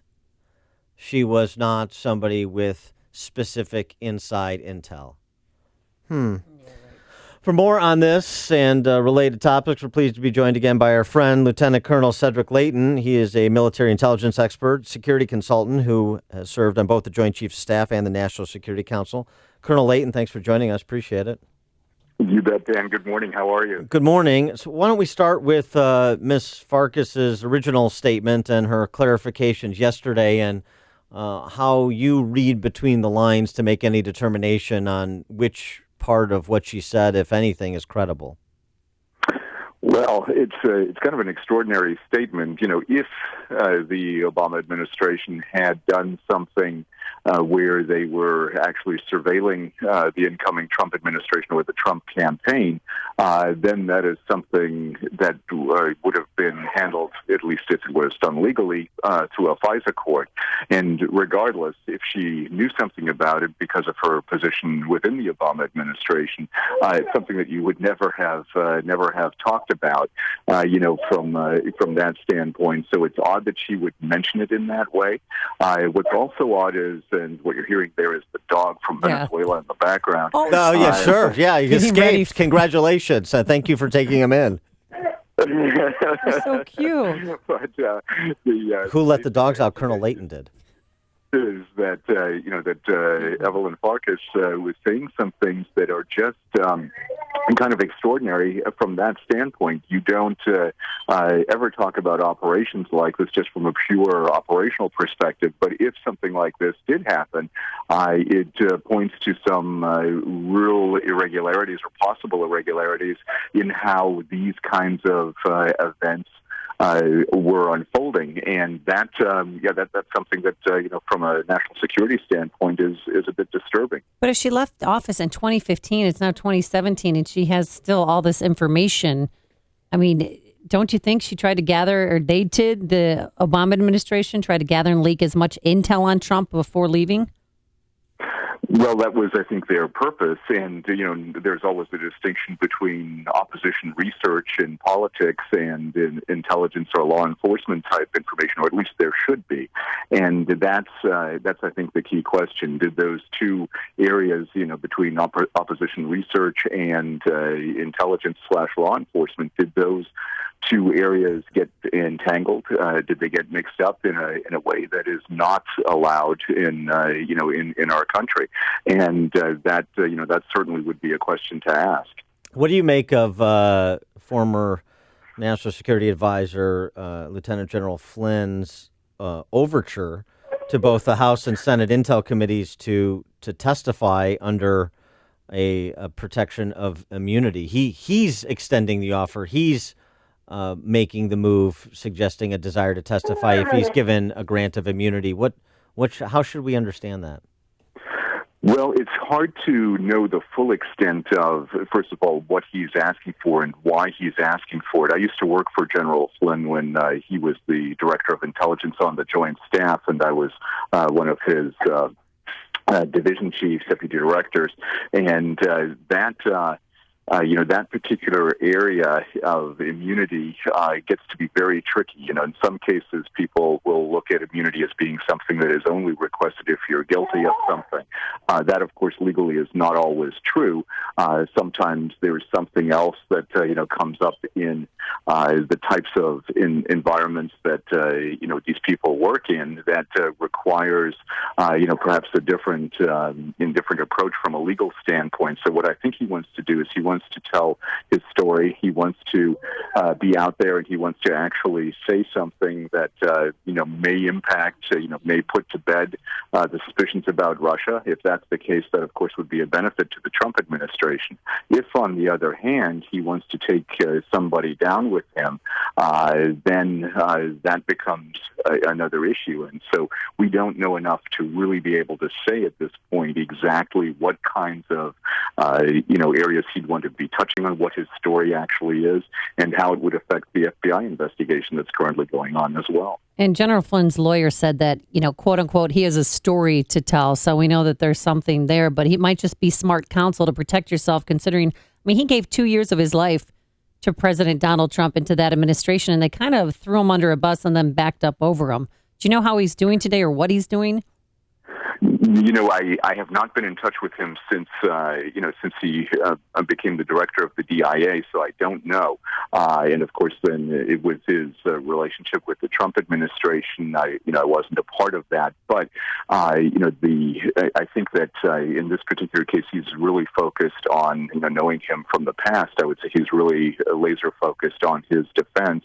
I think that he is going to try to set the record straight from his standpoint, and that I think is it's going to be a difficult thing, even if there are no issues, because people always have competing interests. But I think that's what he's focused on. I think he's looking at protecting his name or salvaging his good name, and that's primarily what he will be doing. And I think his lawyer is approaching it in such a way that, if successful, would allow him to do just that. What's your assessment of Devin Nunes' handling of the investigation so far that the House Intelligence Committee is doing, and the calls by Adam Schiff and now at least one Republican member of Congress that Nunes recused himself?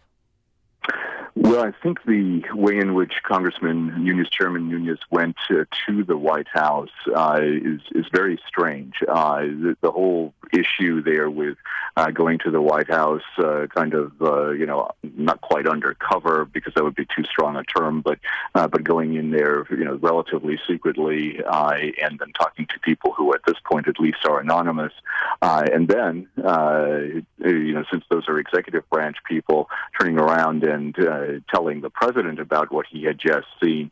That's very odd because in spite of the fact that obviously Devin Nunes is loyal to President Trump, and served on his transition team, there's one thing that's pretty sacrosanct in Washington, and that's the division between the branches of government. Yeah, but let me just interrupt you there for a second, because here's the thing about that. These are unusual times, it seems to me, and there's a lot of allegations back and forth about whether or not there's a fifth column action going on in parts of the intelligence community, the backbiting within among factions of the intelligence community. So he goes to meet with whistleblowers, effectively, which you would do in secret to protect their identity. Effectively, he goes somewhere in the executive grounds where you can securely look at classified information potentially, and then he turns around and he reports, at least describing what he obtained, to the Washington Press Corps, which means to the entire world. So is that unorthodox? Perhaps, but does it rise to the level of concern about his integrity? I'm not sure about that. Well, yeah, and it's something that frankly, I don't think he's defended himself quite well on. It is certainly possible that he wanted to meet with potential whistleblowers in a way that would protect their identity and protect sources and methods, as the term is in the intelligence business.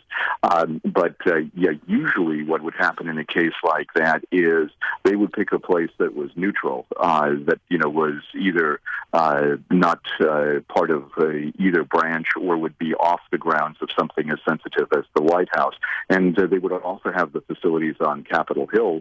There are secure facilities on Capitol Hill. I've been in them that would be able to handle those kinds of sensitive meetings.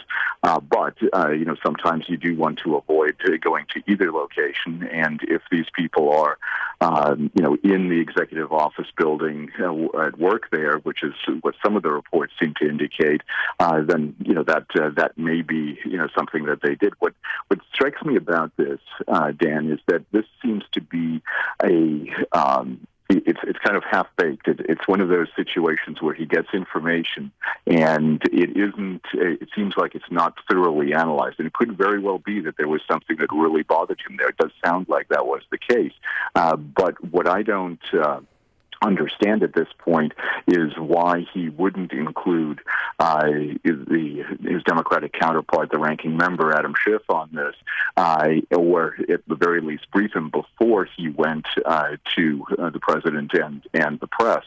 And the reason I say that is that the House Permanent Select Committee on Intelligence has had a tradition in the past of being fairly bipartisan. And that, this is something that because of this, and I'm sure there are other issues out there as well, but this kind of brings that to a head and does stymie the investigation that they were planning. He is Lieutenant Colonel Cedric Leighton, military intelligence expert and security consultant who's previously served on the Joint Chiefs of Staff as well as the National Security Council. Colonel Leighton, thanks as always for joining us. Appreciate it. You bet, Dan. Oh, you bet, Amy. Hey, and what kind of dog do you have? Yeah, but please let him out. A Vizsla. Oh, I'm thinking about getting a Vizsla. Of course, I am. We'll give your dog breakfast. Yeah. Thank you so much. Yeah, we don't want to get attacked by PETA around here. Thanks for the call. Or thanks for joining us, Colonel Leighton. Appreciate it. And he joined us on our turnkey.pro answer line. The stories you need to know to start your day. This is Chicago's Morning Answer on AM 560. The Answer. I'm Lou Dobbs. North Carolina repeals its bathroom bill. Long-term mortgage interest rates are down again. McDonald's switching to fresh, not frozen beef. Those stories next. Hi, folks. Are you an individual or business who owes at least $10,000 to the IRS? Are your wages being garnished? Has your bank account been levied? Do you have years of unfiled tax returns and you're losing sleep at night worrying about it all? Rapid Resolution Tax Group is a team of tax attorneys, enrolled agents, and tax professionals who have helped thousands of people with problems just like yours. They're accredited with a Better Business Bureau and they guarantee same-day contact with the IRS. If you qualify, Rapid Resolution Tax Group can work towards settling your tax debt for less, removing penalties and fees, and stopping levies and garnishments. They're not intimidated by the IRS, and they promise not to let the IRS intimidate you. Call the professionals at Rapid Resolution Tax Group. They're at 800-601-2929. 800-601-2929. That's 800-601-2929. North Carolina's General Assembly passed a bill rolling back the state's controversial bathroom bill. Governor Roy Cooper will approve the measure. The rush was on because the NCAA set a Thursday deadline, or the NCAA wouldn't consider North Carolina for tournaments in 2022. The Commerce Department today releasing updated figures on personal income and spending. Freddie Mac says long-term mortgage interest rates fell for a second straight week, the average 30-year fixed-rate mortgage declining to 4.14%. Starting next year, McDonald's is switching from frozen beef patties to fresh beef patties for its quarter-pounder burgers. The shift comes as consumers increasingly shun processed foods. Please join me for Lou Dobbs tonight, 7 and 11 Eastern, on the Fox Business Network. This is the Lou Dobbs Financial Report. Yeah, see, I'm down to 4 types of dogs, 4 breeds that I'm down to in terms of the dog I'm going to get. Either Vizsla, as we mentioned with Colonel Leighton, Border Collie, Mini Golden Retriever, or Rhodesian Ridgeback. No. Why? Because you're never home and your place is small. Those dogs, they need to run. They need open space and fields. I have a park and the lake right across the street. That you share with thousands of other people.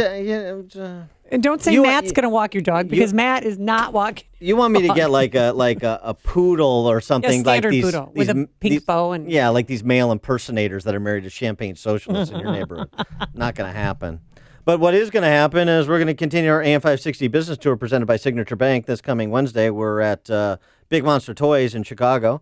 We're celebrating local businesses, overcoming the odds and succeeding in spite of the many challenges they face. We're making businesses great again. Giving back to the business community by broadcasting our show live from locations throughout Chicagoland. Does your business have a great success story? If so, we want to hear about it. Go to 560theanswer.com/business. Fill out the brief form to tell us about how you and your business are beating the odds to serve your clients and community. We'll select several more businesses as stops on our AM 560 business tour this spring to broadcast from your location and share your success with our audience. So again, 560theanswer.com/business and tell us your story. 560theanswer.com/business. And we may be stopping at your location this spring on our AM 560 Signature Bank business tour.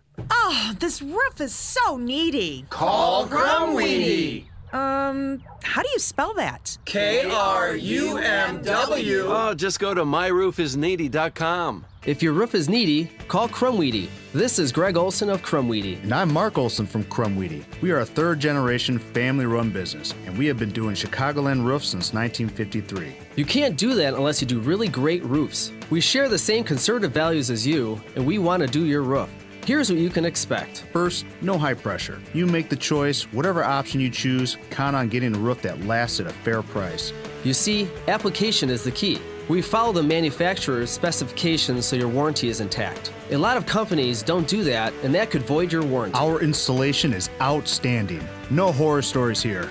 The roof you need that will fix your problems. When your roof is needy, call Crumweedy. Go to myroofisneedy.com. myroofisneedy.com. Hey, check me out on Twitter, Amy Jacobson, and you can see my dog Bunky sleeping on a new MyPillow dog bed. Yes, I love it because it's washable, dryable, because dog beds can smell. So this is perfect, and Bunky absolutely loves it. And also, you should get a MyPillow. Why? Spring is here, and with spring comes allergies, and yes, MyPillow is hypoallergenic.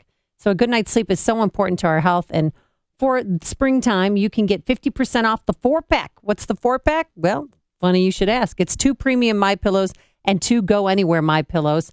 And with MyPillow, you can move the patented fill to give you the exact support you need, regardless of sleep position. Yeah, it's a fill in there. It's secret. So no waking up to a stiff neck or headache. Here's what you do. Go to mypillow.com.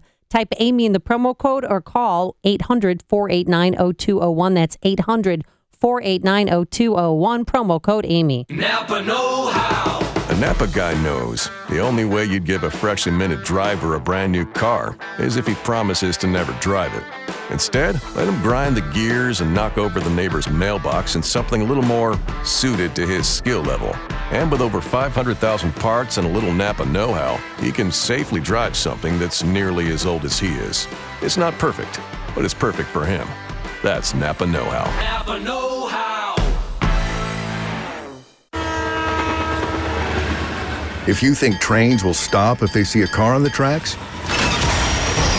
you're right, they will. About a mile after they hit you.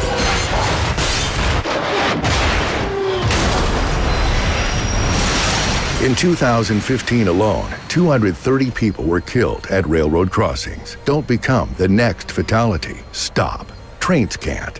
Brought to you by the National Highway Traffic Safety Administration.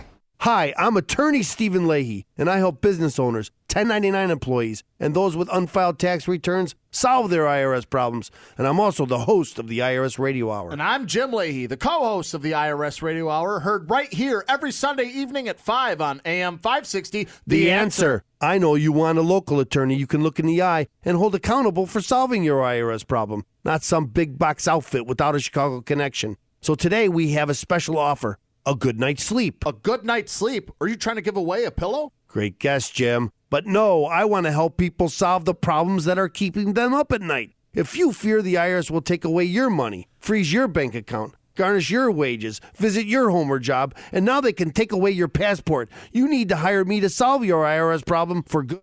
Attorney Stephen Leahy, your Chicago IRS answer man at 312-664-6649. 312-664-6649. And get the IRS out of your business and your life for good.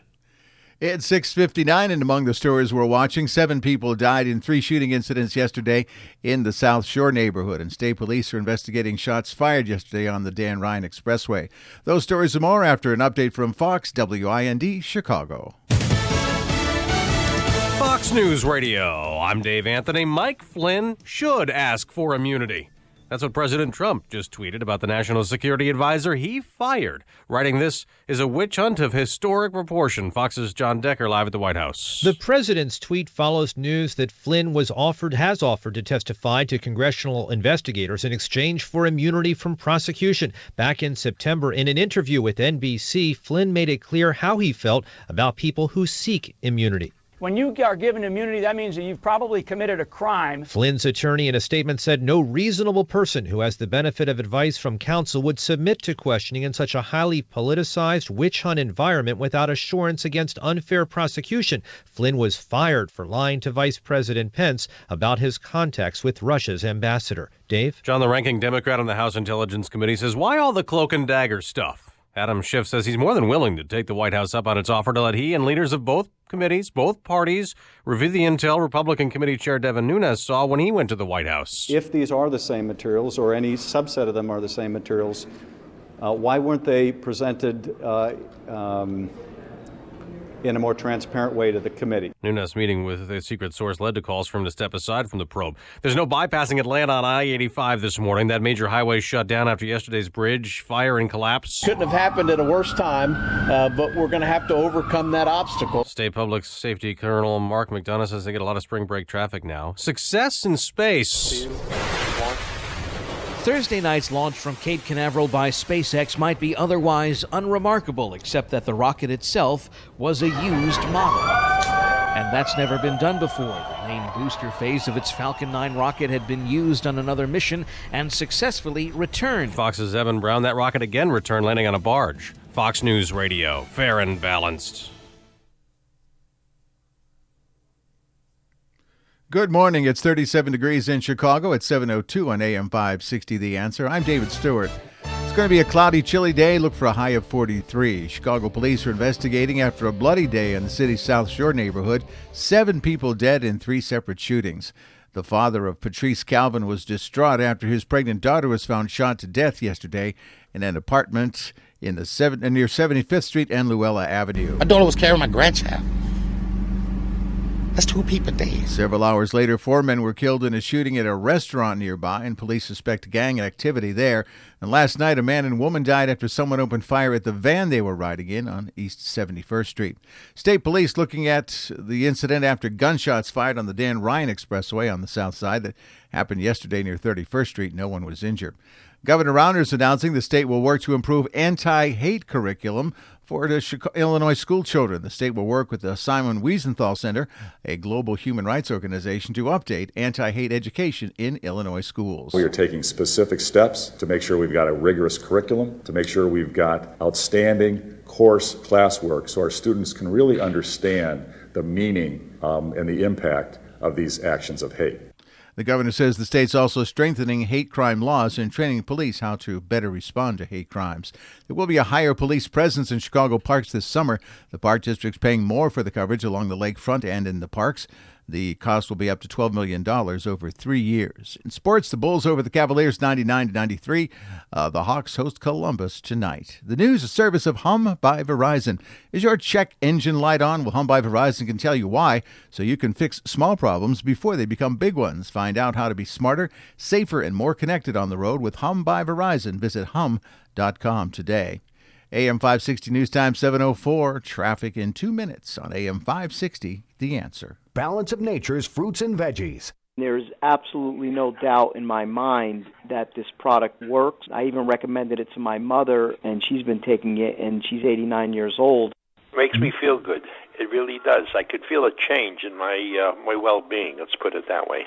So far, it has helped my irritable bowel. So I'm just praying that it just keeps going, because you don't know. This was a dreadful thing. Dreadful. Balance of Nature is celebrating its 20th anniversary by providing you the best offer they've ever given. 2 free months of fruits and veggies and free shipping. Call now for details. Call 1-800-2468-751. That's 1-800-2468-751. Or go online to balanceofnature.com. Use promo code CHICAGO. Balance of Nature, you guys are awesome. God bless you. As a small business owner, you make every dollar count. So what could you do with $10? Go to Vistaprint.com today and you'll get 500 high-quality custom business cards for only $9.99. That's less than 2 cents per card. And at Vistaprint, your satisfaction is absolutely guaranteed. So it's never been easier to turn 500 strangers into connections. Just visit Vistaprint.com and use promo code 7171 at checkout. That's Vistaprint.com, promo code 7171. Men, if you're like me, you appreciate the feeling of a smooth, clean shave. But you're tired of paying $32 for new blades. Stop messing around with those generic razors and start shaving with Harry's for half the price. Harry's is so confident in the quality of their blades, they'll send you their most popular shave set, shaving cream, and post-shave balm for free when you cover shipping, a total value of $20. Just go to harrys.com now and enter code 0707 at checkout to redeem your shave set. That's harrys.com, code 0707. At 7:06 from the Alarm Detection Systems Traffic Center, here's Jim Talamonte. Thanks, David. The inbound Edens is heavy Peterson to the junction, 21 minutes. Lake Cook to Montrose. Outbound 19. Kennedy, 41 minutes. O'Hare to downtown. 20 from Montrose, 16 on the Express. Outbound 24 to the airport. The delay is from Central to Harlem. Inbound Eisenhower. Traffic hits the brakes from 25th to Western and Racine into the Circle. 47 minutes. Thorndale to downtown. Outbound 31. Stevenson, an hour and 3 minutes, 3:55 to Lakeshore Drive, and 53 minutes from the Tri-State. Outbound 35 minutes to 3:55. Bryan, 26 minutes, 95th to downtown. Scattered delays, 71st to the Burn Circle. Outbound, it's fine. I-57 has big outbound delays, 103rd to 111th. Crash in the 2 left lanes. 23 minutes from the Ryan to I-80. Inbound, 30 minutes. Bishop 4:26 minutes, 80-94 to the Ryan. Northbound Tri-State, slow Plainfield Road to 47th, and from the Reagan Tollway to the Eisenhower. Other tollways are good. No delays to report now in Northwest Indiana. Traffic answers when you need them most. I'm Jim Talamonte on AM 560, The Answer. More of Chicago's Morning Answer next, but now the forecast, a service of aircomfort.com, providing the right climate for business since 1935. And here's meteorologist Kevin Snyder. Little rain for the morning, otherwise mostly cloudy and breezy. Wind gusts up to 30 miles per hour. High 44. Clearing tonight, low 33. Sun and some clouds tomorrow. High 55 and a rather cloudy night, low 37. Little rain for Sunday, high 57. I'm Kevin Snyder on AM 560, The Answer. 37 degrees now at the Lakefront, Midway, and O'Hare. Next news, 7:30. Get continuous coverage of the latest news, traffic, and weather at 560theanswer.com. Chicago's Morning Answer continues now on AM 560, The Answer. This hourly segment is brought to you by MyPartsGarage.com. Discount auto parts with fast free shipping and lowest prices guaranteed. This is Chicago's Morning Answer with Dan Proft and Amy Jacobson on AM 560. The Answer.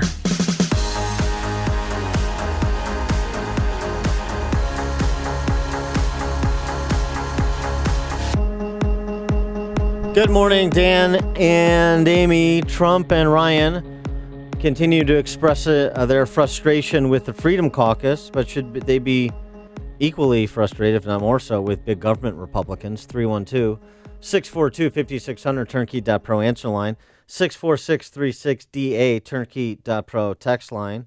First, the matter of the Freedom Caucus. Trump tweeting. Yes. Drum roll, please. Mm-hmm. Was it spelled correctly, all the words? Was it grammatically correct? More or less. On Thursday morning, Trump tweeted, the Freedom Caucus will hurt the entire Republican agenda if they don't get on the team and fast. We must fight them and Dems in 2018. Ooh, fighting words. The suggestion yesterday that he may even get involved in campaigning against members of the Freedom Caucus in the primary in 2018. That was asked of Sean Spicer. Here's his response. And he seemed to imply in that tweet that he would be in favor of primarying some individuals in the Freedom Caucus who oppose his agenda. Is that correct? Did I read that correctly? I'm going to say I'm going to let the tweet speak for itself. For those of you who think, or just for your understanding, it would be improper of me to discuss the election or defeat of any candidate. That's true. And see, you can't answer political questions from the dais as the White House press secretary. So that's where it stands, is the tweet. Basically, get on board or lose in 2018. He's flexing his presidential power, and he's trying to get everyone in line to repeal and replace Obamacare, which is what most people want, which was one of his biggest campaign promises. And the only people getting in his way is not necessarily the Democrats, but the Freedom Caucus.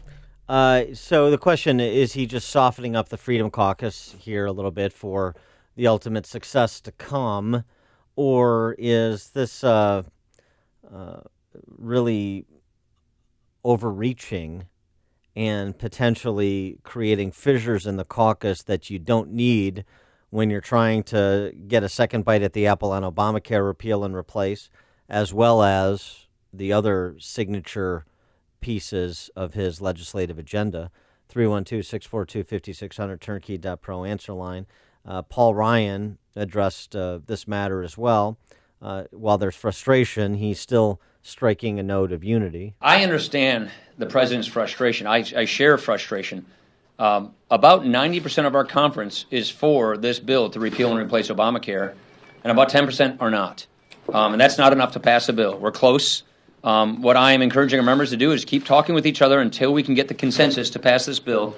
But it's very understandable that the president is frustrated that we haven't gotten to where we need to go, because this is something we all said we would do.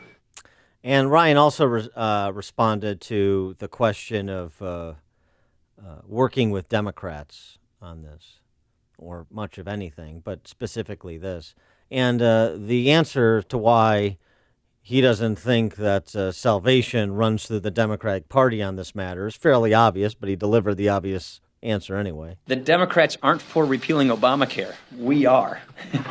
We work with Democrats all the time. I mean, look, Patty Murray and I did a big budget agreement. I mean, so we have long histories of working with Democrats. But I don't think it's a stretch of the mind to suggest that the Democrats disagree with us on repealing Obamacare. They're not going to help us repeal Obamacare. That's my point. I think that's a fair point. Yeah, I think it's an accurate one. Well, you never know. I mean, is this the time when President Trump turns left and goes back to his roots of being a Democrat and courting Democrats and maybe morphing into one? I mean, really, we don't know what he's going to do because he's never held political office before.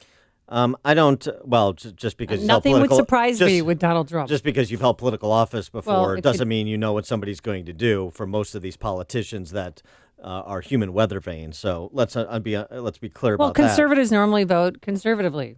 I mean, that's just a record that they held, but we don't know about any voting record because there is none for President Trump. Yeah. Okay. The Freedom Caucus, though, is willing to move. And they're not being as absolutist as they're being caricatured to be. Dan Henninger in the Wall Street Journal suggesting that their campaign donations dry up, going that far. Wall Street Journal has been very tough on the Freedom Caucus. But Mark Meadows said yesterday, in point of fact, the employer mandate and the individual mandate were two of the 12 mandates that were repealed under the Ryan-Trump proposal. The Freedom Caucus asked for two more of the remaining 10 to be included in the repeal, which would bring us to a total of 4 of the 12 Obamacare mandates, said Meadows, who's the chairman of the Freedom Caucus, Republican from North Carolina. That's our ask. These Obamacare mandates repealed in exchange for yes votes. The 2 additional mandates, the essential health benefits mandate, which is mandating coverage of procedures that some people will never need, right? Men don't need mammograms, coverage and so forth. You should get one. Have you had your mammogram yet? I have not. Men do get breast cancer, though. I've heard. Yes. Community ratings is the other regulation, which is kind of along the same lines, changing, charging premiums to an individual or business based on factors such as health status, age, tobacco use, and gender, limiting the factors that go into such a rating. Wanted to repeal that mandate as well. So that's not an unreasonable position that the House Freedom Caucus has taken. Now, again, on balance, would I have held this up if I were a member of Congress when they were poised for vote Thursday or Friday of last week? No, I would have voted yes if it had come to a floor vote last week.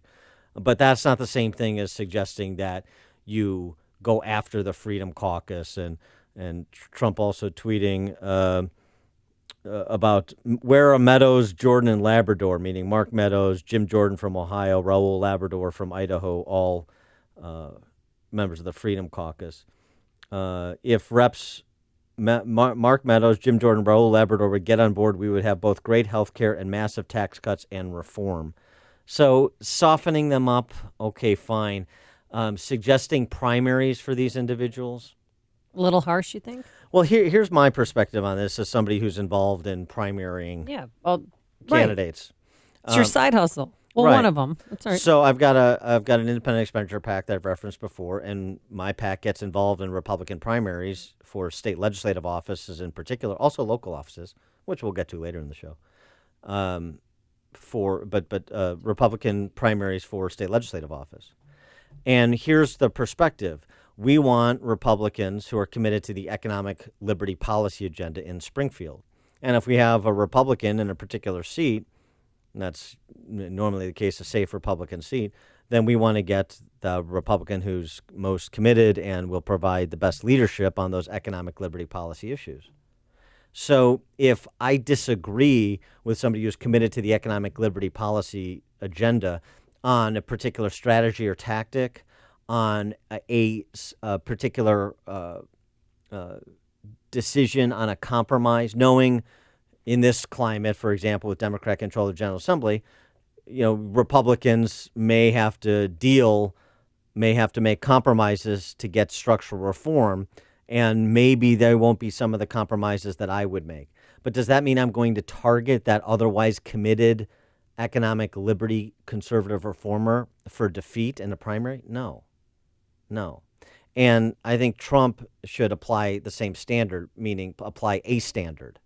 It is not a one-vote litmus test where you turn around and attack 30 members of the House Republican Caucus or a significant percentage of them that were holdouts, that are otherwise loyalists and are otherwise on board for the preponderance of your legislative agenda.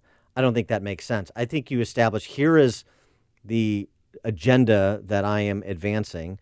Here is the philosophy behind it. And I want people on board. And where there are disagreements, we're going to try and work them out as best we can. But ultimately, I want conservative reformers to advance a conservative reform agenda.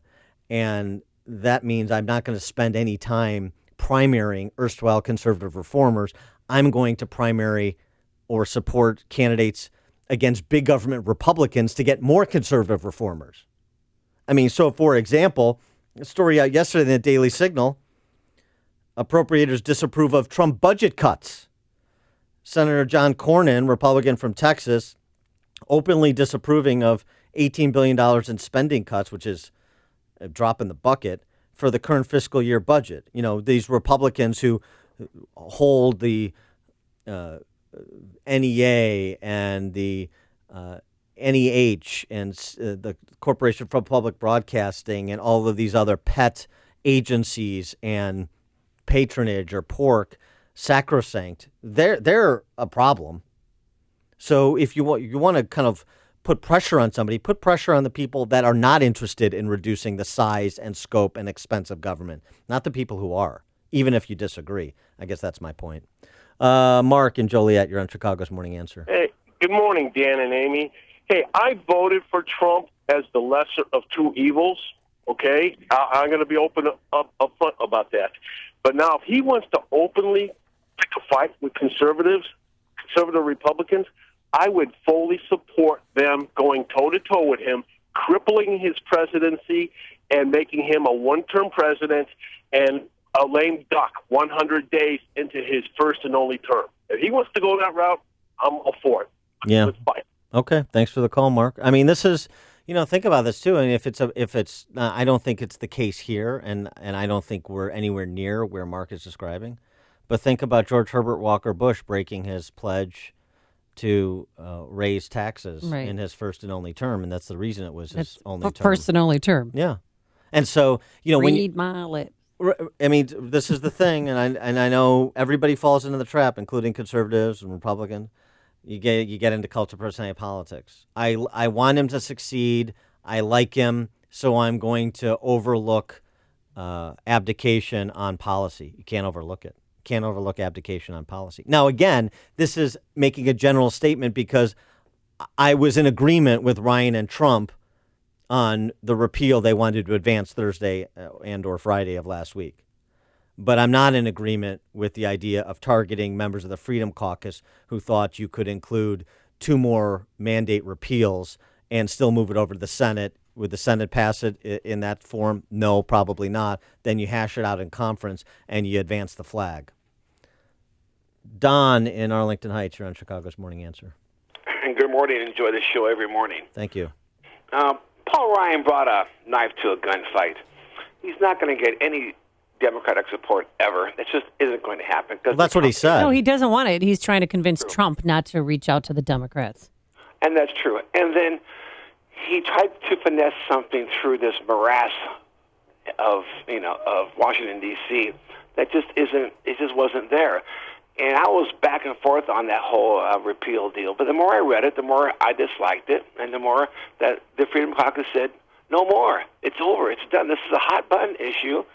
It's like it's a read my lips, no new taxes thing. George Bush that he bailed on too and got beat, and they're out of their minds. So the Freedom Caucus did absolutely the right thing. Go back. It's okay. Just go back. Start over. Do it again. Do it right. We're still with you.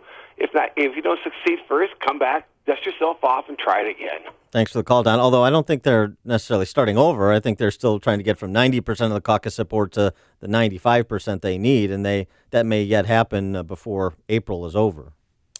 Connect with Dan and Amy using the AM 560 mobile app. Download it today at 560theanswer.com/mobile.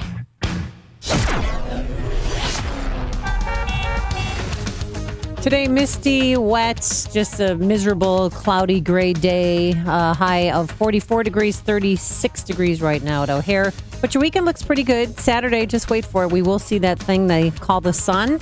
It will make a return appearance, and it will be a little bit warmer, a high of 55 degrees. And on Sunday, 57 degrees, partial sunshine in the morning, but showers late in the afternoon, early evening. Now let's go into the Alarm Detection Systems Traffic Center. Here's Jim Telemonte.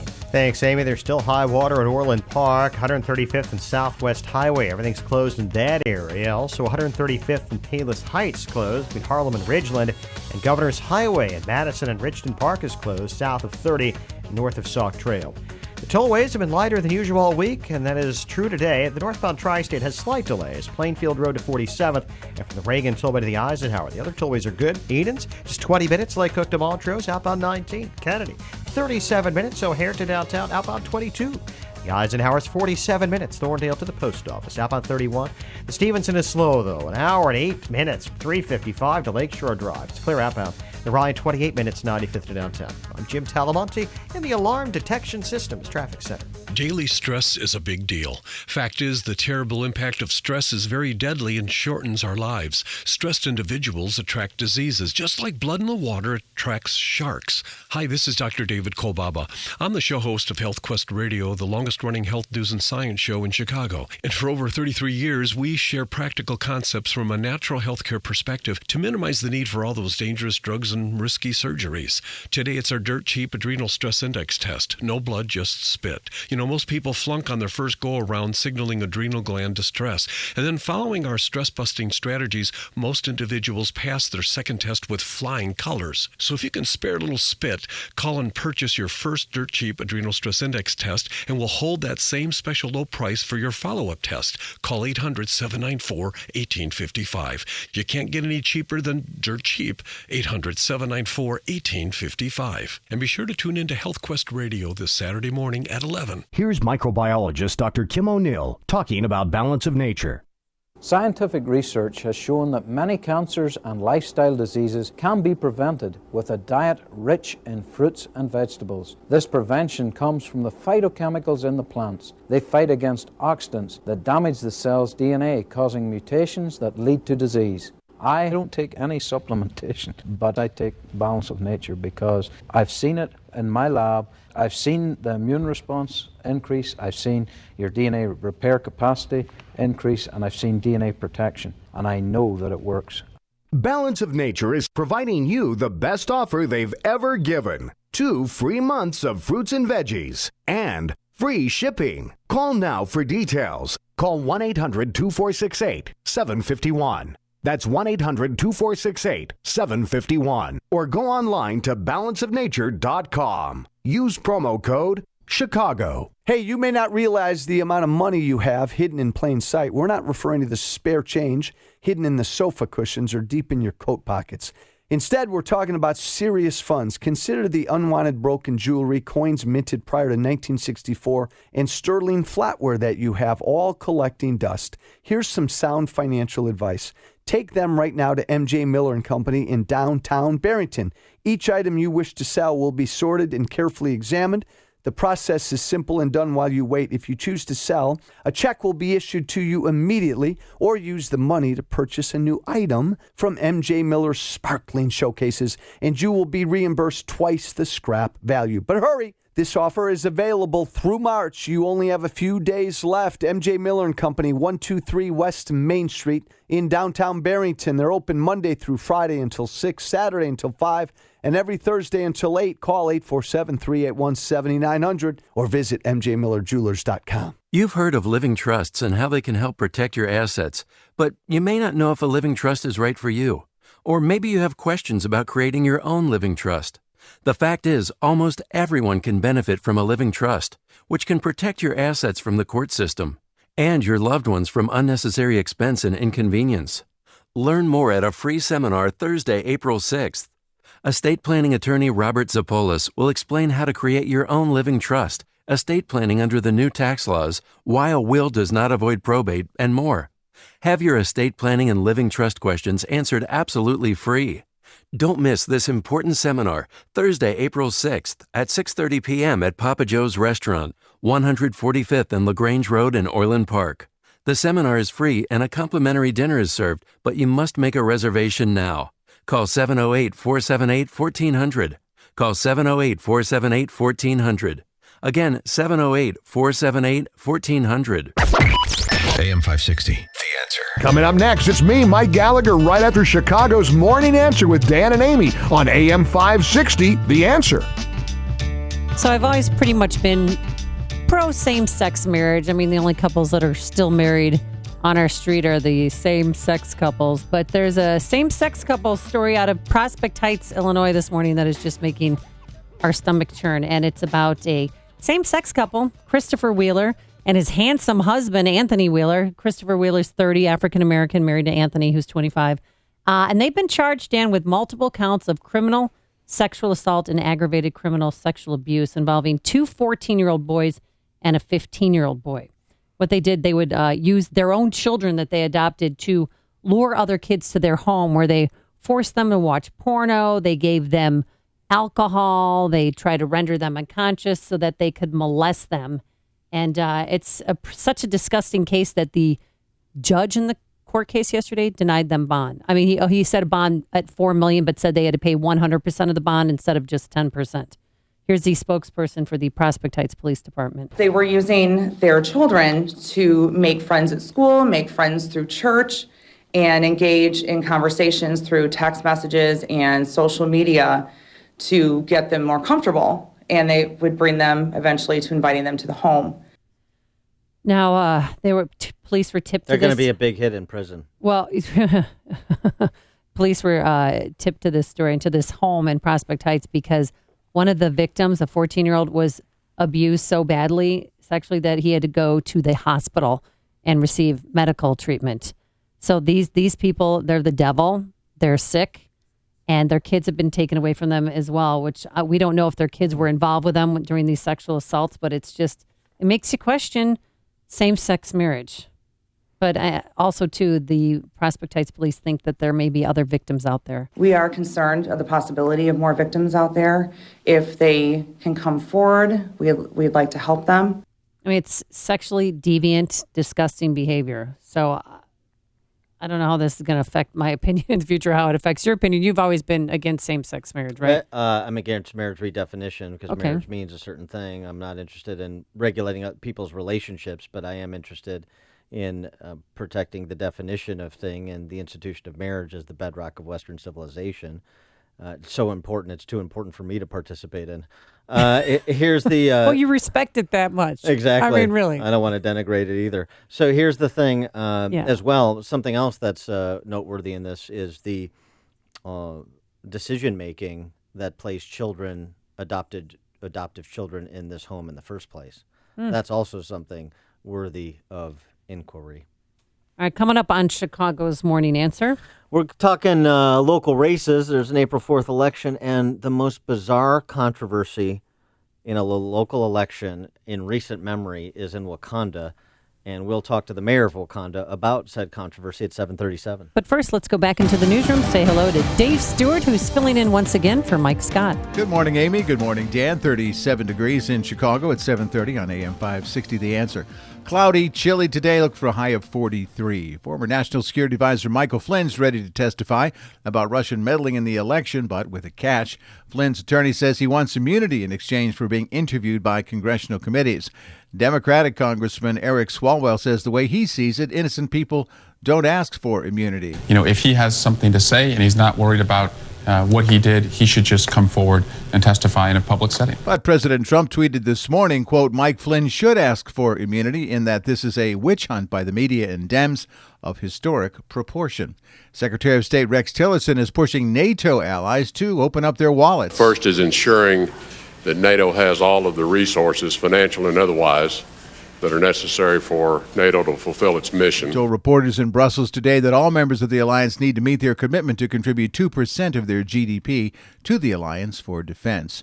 NCAA President Mark Emmert says the association's board will discuss North Carolina's new bathroom law next week to decide if the state can host future tournaments. Lawmakers yesterday repealed the law that required transgender people to use the public restroom corresponding to their sex at birth. Chicago coming off a bloody day in the city's South Shore neighborhood. One pregnant woman identified as Patrice Calvin was shot to death yesterday in an apartment near 75th and Luella. Several hours later, 4 men killed in a shooting at a nearby restaurant. And last night, a man and woman died after someone opened fire at the van they were riding in on East 71st Street. But despite that outburst, there's been a slight drop in violence in Chicago as the first quarter of the year comes to an end. Through Wednesday, 124 people were killed in Chicago. That's 9.5% down from the 137 a year ago. Over the same period, 685 people were shot. That's nearly 13% down from the 786 a year earlier. Still, for the first 3 months of 2017, rank as one of the deadliest starts to a year in nearly 2 decades. In sports, the Bulls over the Cavaliers 99-93, and the Hawks host Columbus tonight. News and service of CC's. Now at CC's, 3 new deep dish pizzas on the unlimited buffet. Dig into new original deep dish and the baked-in flavors of new jalapeno, cheddar, and garlic parmesan. More flavor, deep in every bite. Just $5 and change at CC's. AM 560 News Times, 7:33. Traffic in 2 minutes on AM 560, The Answer. They say you can't take on the man and win. That one small company doesn't stand a chance against the corporate behemoths with all their money and lawyers. But they don't know Harry's. How's Harry's done it? Simple. By owning the factory and selling directly to you. Harry's sells their incredible razor blades online. They ship directly from their site to you and do it for a lot less. And while those other guys rake in huge profits, Harry's passes the savings directly back to you. The result? A quality shave and more money in your pocket. Don't believe it? Try Harry's for yourself for free. Just pay $3 in shipping when you sign up. Your set comes with a razor, shave gel, travel cover, and a post-shave balm. That's an almost $20 value, free. There's no catch and no commitment. You can cancel anytime. And quality is always guaranteed. So go to harrys.com now and enter code 3939 at checkout. That's harrys.com, code 3939. Again, 3939. Harvey owns a building and wants to save money by making his heating and cooling system more energy efficient. Yes. But Harvey's afraid of the cost and if he can get a return on his investment. I am indeed. Plus, he's nervous about disrupting the businesses that rent space in his building. Harvey doesn't know what to do with an HVAC system that's seen better days. The Air Comfort problem solvers to the rescue. Working as a team, the Air Comfort professionals find simple solutions that make a huge impact on building efficiency and operating costs with minimal or no disruptions to building operations. HVAC upgrades and retrofits from Air Comfort can save thousands of dollars per year. They save energy, reduce maintenance, and eliminate downtime. And buildings with better energy ratings command higher rents and selling prices and make tenants happy. Get real solutions from the Air Comfort team of problem solvers. Call 708-345-1900 or visit aircomfort.com and start saving money today. Air Comfort, providing the right climate for business since 1935. At 7:35 from the Alarm Detection Systems Traffic Center, here's Jim Talamonte. David, southbound Lakeshore Drive, now very heavy, Hollywood to Fullerton. 35 minutes, Hollywood to Monroe. Then it's tight from 18th to the Stevenson. Northbound, it's about a 5-minute delay from Oakwood to the Stevenson. Eden's 20 minutes, Lake Hook to Montrose, outbound 19. Kennedy, now 51 minutes, O'Hare to downtown, outbound 25. The Eisenhower, 53 minutes, Thorndale to the Loop, outbound 33.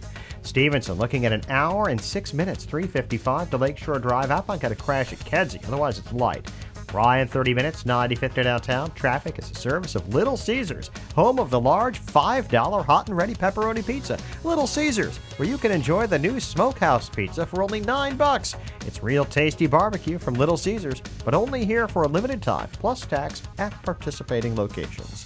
Traffic answers when you need them most. I'm Jim Talamonte on AM 560, The Answer. More of Chicago's Morning Answer next, but now the forecast, a service of aircomfort.com, providing the right climate for business since 1935. Some rain this morning, but then mostly cloudy, breezy, chilly, a high of 43. Tonight, cloudy, a low of 33. Tomorrow, some milder temperatures, some sunshine as well with a high of 56. Right now, it's 37 degrees at O'Hare. Next news, 8 o'clock. Get continuous coverage of the latest news, traffic, and weather at 560theanswer.com. Now more of Chicago's Morning Answer on AM 560, The Answer. This hourly segment is brought to you by MJ Miller & Company, experts in the resale value of your heirloom pieces. 123 West Main Street in downtown Barrington. If you're talking about it, I'll be talking about it. Dennis Prager here. Join me this morning at 11, right here on AM 560, The Answer.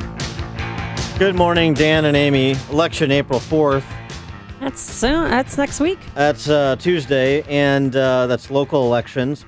The local elections that don't have all the fanfare of the statewide elections, the federal elections, the national elections, but turn out to have the most impact on your quality of life. Things like your property tax bill and therefore your home value, you know, that largest investment you make in your lifetime, as well as the economic climate in the state. Illinois Manufacturing Association tweeting out yesterday. Listen to this. Midwestern state comparison on 17-year job growth since 2000. Yeah. Illinois has added a net 100 jobs since 2000. What? 100. Just manufacturing jobs? No. Just Midwestern state comparison on 17-year job growth, job loss. Net 100 jobs since 2000. Indiana, 110,600 jobs. Iowa, 99,700 jobs. Missouri, 4,000 jobs. Wisconsin, 3,000 jobs. Our Midwestern neighbors average 115,000 jobs net in the last 17 years to the plus side, while we produced 100 net new jobs. I mean, it is an statistic of Chicago Democrat rule. But hey, let's not change it. Don't you go changing Illinois electorate. They're looking pretty there. Oh boy, it's going well. Going well. Champaign socialists in Lakeview that decry Amy's center rightism. Good grief. So these elections are important, which is why it's so frustrating when they get off on tangents. But some controversies are worth having, I suppose. And in Wakanda, a small village up there in Lake County, nice. They have a controversy over, of all things, a 9/11 memorial. What is it? A controversy with what contractor they want to use? No, it's a controversy on the content. Oh, on the actual, just having a memorial? On the content of the memorial.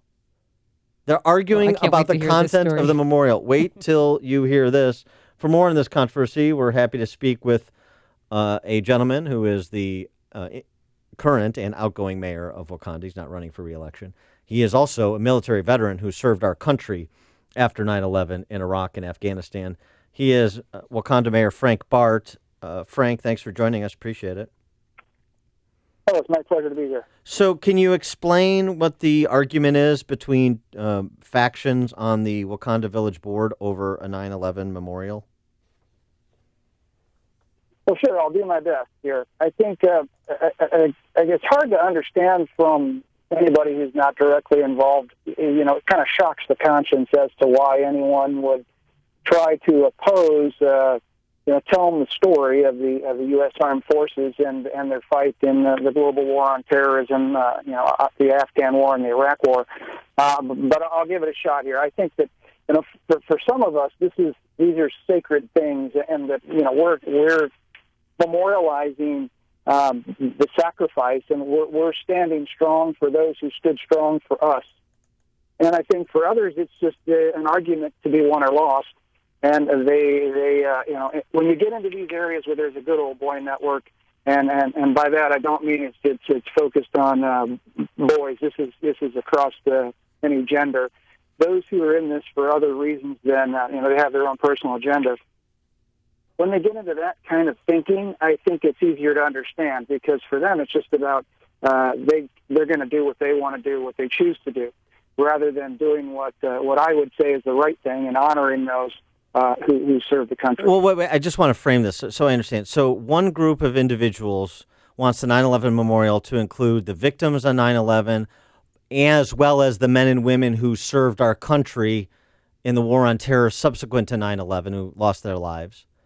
And another group doesn't want to include the military. That is, in essence, what it is. And in fact, some of this is public information because it was argued in open board meetings. So if you listen to the audio tapes, you can hear this directly. But literally, this is just on the dedication plaque. So this is the first part of this. We had a trustee wax on about how they wanted to be inclusive, and in doing so, they excluded the military from the proposed dedication plaque. And I obviously, as the mayor, I point out the failings of this argument to say, so let me get this straight. You're trying to be inclusive by excluding the military. Did I understand that argument correctly? And they seem to get tripped up and kind of stumble a little bit there. And then one by one, the trustees turned tail and said, oh, I'm not opposed to this. I'm not opposed to this. Well, then if you weren't opposed to this, then why was there an argument about not accepting the dedication plaque as it was written? So, then the dedication was... Well, and what was the answer to that? What was the answer? Why not accept it as written? Well, they brush over those kind of things when they again, for some, this is about a point that is won or lost, an argument that is won or lost, rather than looking at what it's really about. For some of this, like I said, some of us, it's sacred, and for them, this is just a silly political debate. So there was no answer given to answer your question directly. So you're a military veteran, and what do you want to have happen? Well, I think that it's important to honor the mission, right? Obviously, being military, we're mission focused. So, I always try to put aside the politics. I'm very mission focused and try to just get things done. And so, Kirk Morris, who's the gentleman who actually secured the beam from the New York, New Jersey Port Authority, he lost his son in Iraq. So his son was inspired to join the military because of the events on September 11th. He did join, and he subsequently, in later time, lost his life in Fallujah in combat. And so Kirk was, obviously very moved by this. This affected their entire family's life. And then he also noticed about a month later, his good friend, who also joined the Marines with him, lost his life in combat. And then sometime later, a third. And so they had three from the community. And Kirk was inspired to say, you know what, we should memorialize the sacrifice of these great Americans. And so he came up with this memorial, which was to honor those who sacrificed as a result of the terrorist attacks on September 11th, 2001, and in the subsequent wars. I know Kirk Morrison, and he's a fine man, and this is a great thing. The memorial is called the Heroes of Freedom Memorial. It's called the Heroes of Freedom Memorial, and some people don't want to include the heroes of freedom. I mean, the military men and women who served. I mean, I'm trying to understand. So it's not a space issue. It's not a cost issue. No, I'm trying to understand what is the perspective specifically.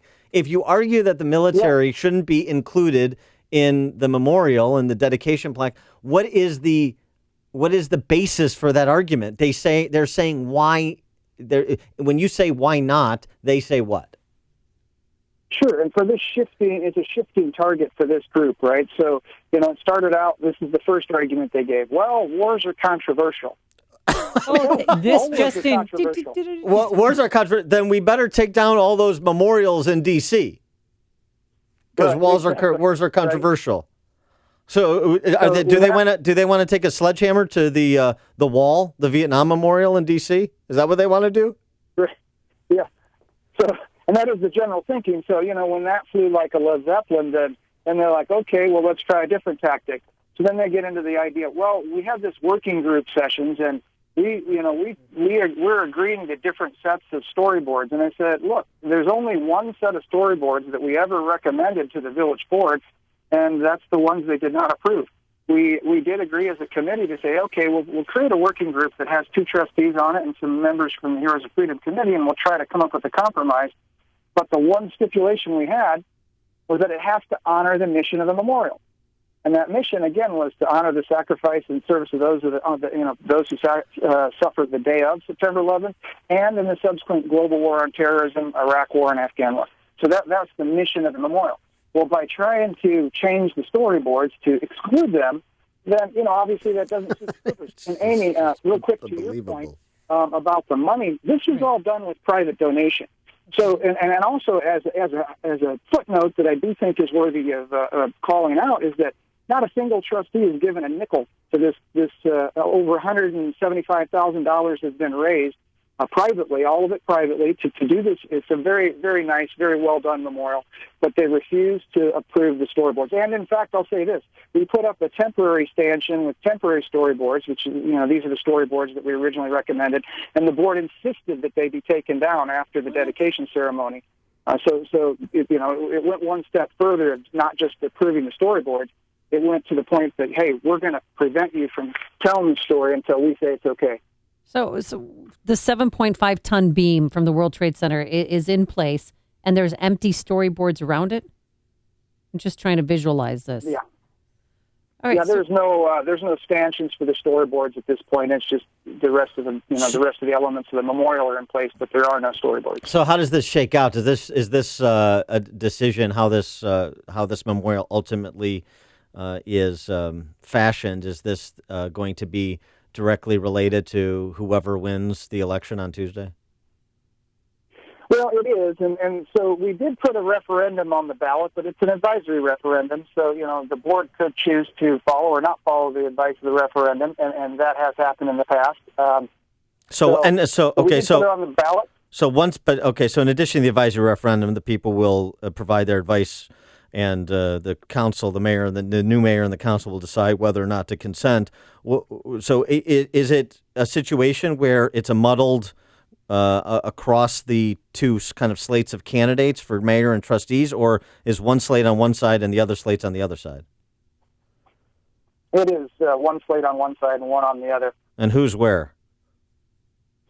So the Brian Anderson, and this is a team in full disclosure that I support, and these are folks they're just people that have been very involved in the community, and they weren't even actually really associates of each other. They just kind of knew of each other.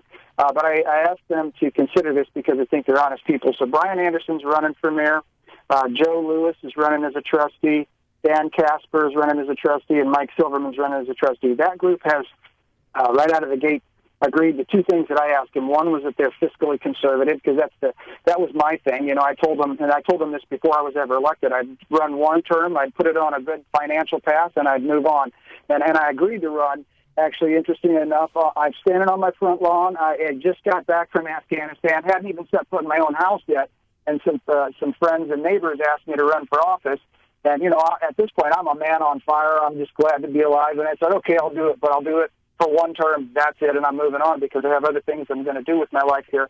But so I looked at this as a job of service and a sense of duty to the community to try to help the community. So we did do that. We had huge surpluses every year, and these guys have agreed to follow in those footsteps.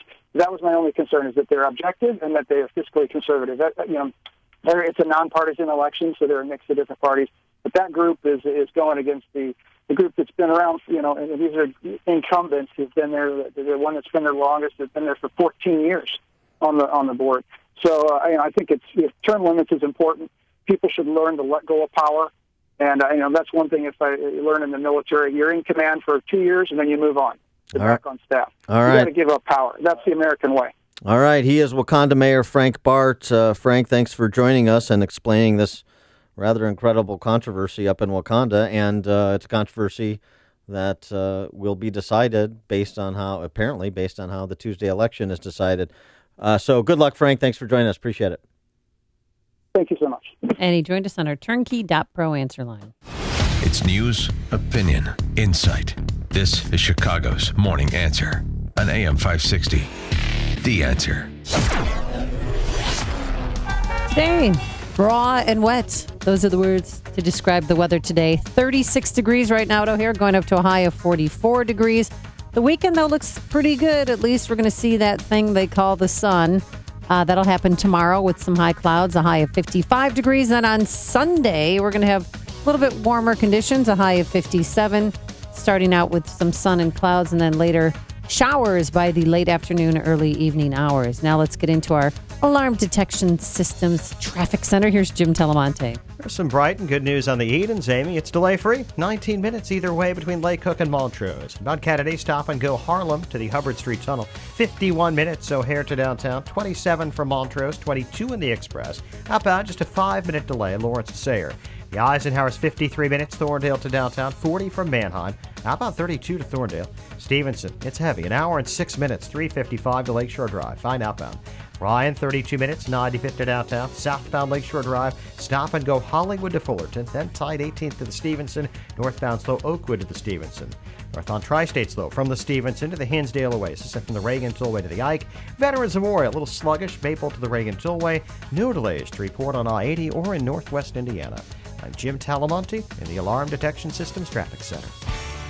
Signature Bank is Chicago's fastest growing independently owned business bank. It's a bank where relationships still matter. Signature Bank knows your name and your story. I'm Dan Proft, and I know this because Signature Bank is my business bank. I'm Bob Aument, a founding partner of the law firm of Dassman & Aument and longtime personal customer of Signature Bank. Our firm recently left one of the larger banks to bank with Signature Bank, and it's been a refreshing change. With Signature Bank, we've been able to tailor banking solutions that fit the specific needs of our firm. Beyond that, Signature Bank is responsive, efficient, and timely in meeting those needs. If I have a request, I pick up the phone and talk to Mick O'Rourke, not someone at a phone bank thousands of miles away. Daspin and Ament needed more than what the larger banks offer, and we found that with Signature Bank. Signature Bank is looking for their next success story. Learn more about turning your business vision into reality. Visit signature-bank.com. Signature Bank, helping local businesses succeed. Member FDIC, Equal Housing Lender. Balance of Nature's fruits and veggies. I was diagnosed with congestive heart failure. I went from being able to work 14, 16 hours a day with no problem to where I could barely walk a block to the store. I went on to the phytonutrients about 6 months ago, and within a couple of months, my medical doctor had cut my prescriptions down in a little bit smaller dosage. The next time I went back a month later, I walked into the doctor's office and he says, "My gosh, what's happened to you? You don't even look like the same person." He looked at my legs and the swelling had gone down. My blood pressure was down. The venous stasis ulcers that I had had on my legs for the last 4 or 5 years because of the poor circulation were all healed, and I'm feeling far better. The new challenge will allow you to receive 2 months of Balance of Nature's fruits and veggies free. And we'll even ship them to you free. Call now for details. Call 1-800-246-8751 or go online to balanceofnature.com. Use promo code Chicago. How would you describe your health care? If you're like most Americans these days, the word affordable isn't top of mind. Well, here's some good news. There's actually a trusted healthcare option that is affordable. It's called Medishare. Unlike insurance, Medishare is Christian healthcare sharing, a community of more than 200,000 believers across America who share each other's medical expenses. It's about half the cost of insurance, and it's fully acceptable under the law. And here's the best part. Because Medishare is based on biblical principles, you never pay for things that go against your beliefs. Medishare is affordable healthcare for Christians. Learn how thousands of Christians can help you save on your health care. For your free information guide, call 844-41-BIBLE. Not available in Montana. Medishare, affordable biblical health care. Call 844-41-BIBLE. That's 844-41-BIBLE.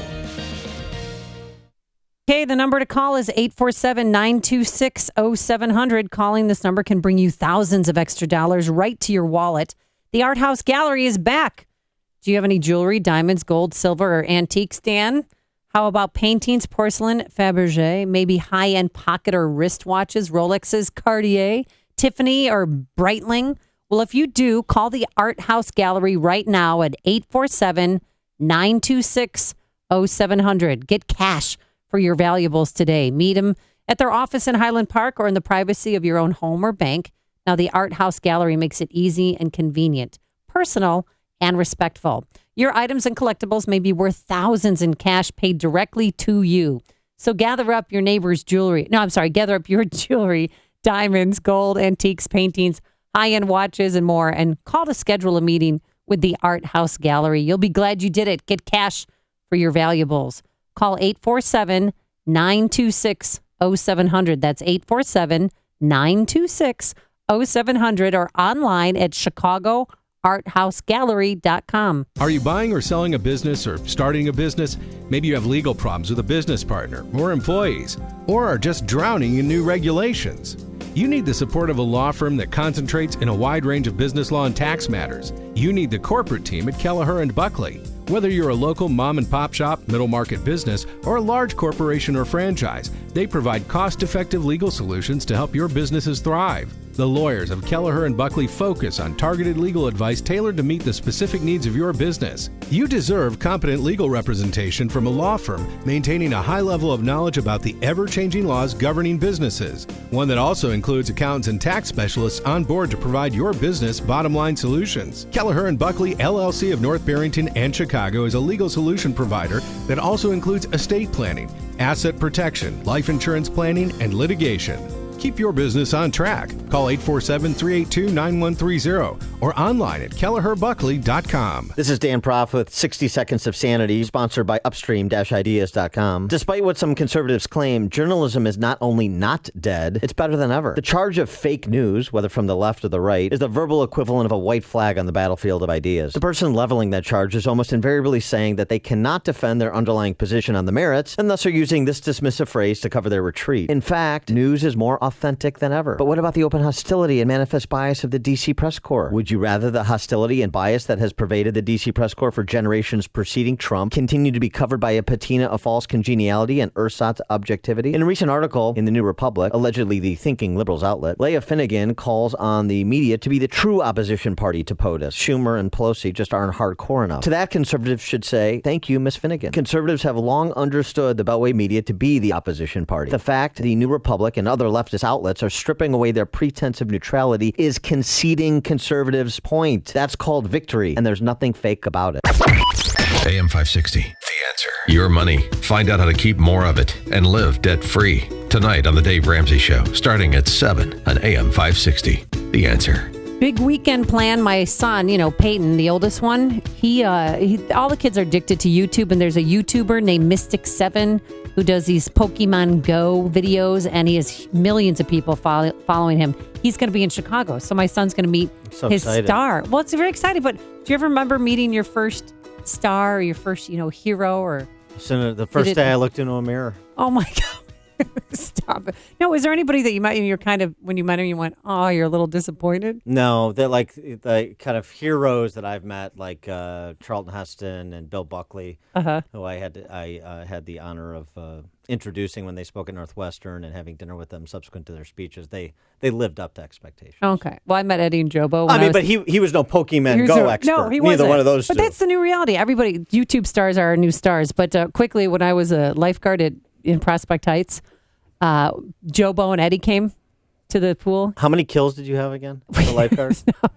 And they showed up, but Eddie wasn't there, so Jobo showed up, and everyone went, oh, because Eddie's... That's like Robin Jobo's, showing up. Right. He goes, hey, how you guys doing? And he was trying to be funny and cute, and he was just a short guy. But he was nice, but everybody was kind of disappointed. Yeah. No, I know. That's how... breaks your heart when you finally meet your hero, and you're like, oh. Well, it's like when fans of our show come up and meet us at events, and they're like so excited, and then... And they realize that you're not morbidly obese. They're disappointed to meet me. They're excited to meet you still, but then they're like, oh, well, that was kind of a buzzkill meeting Dan.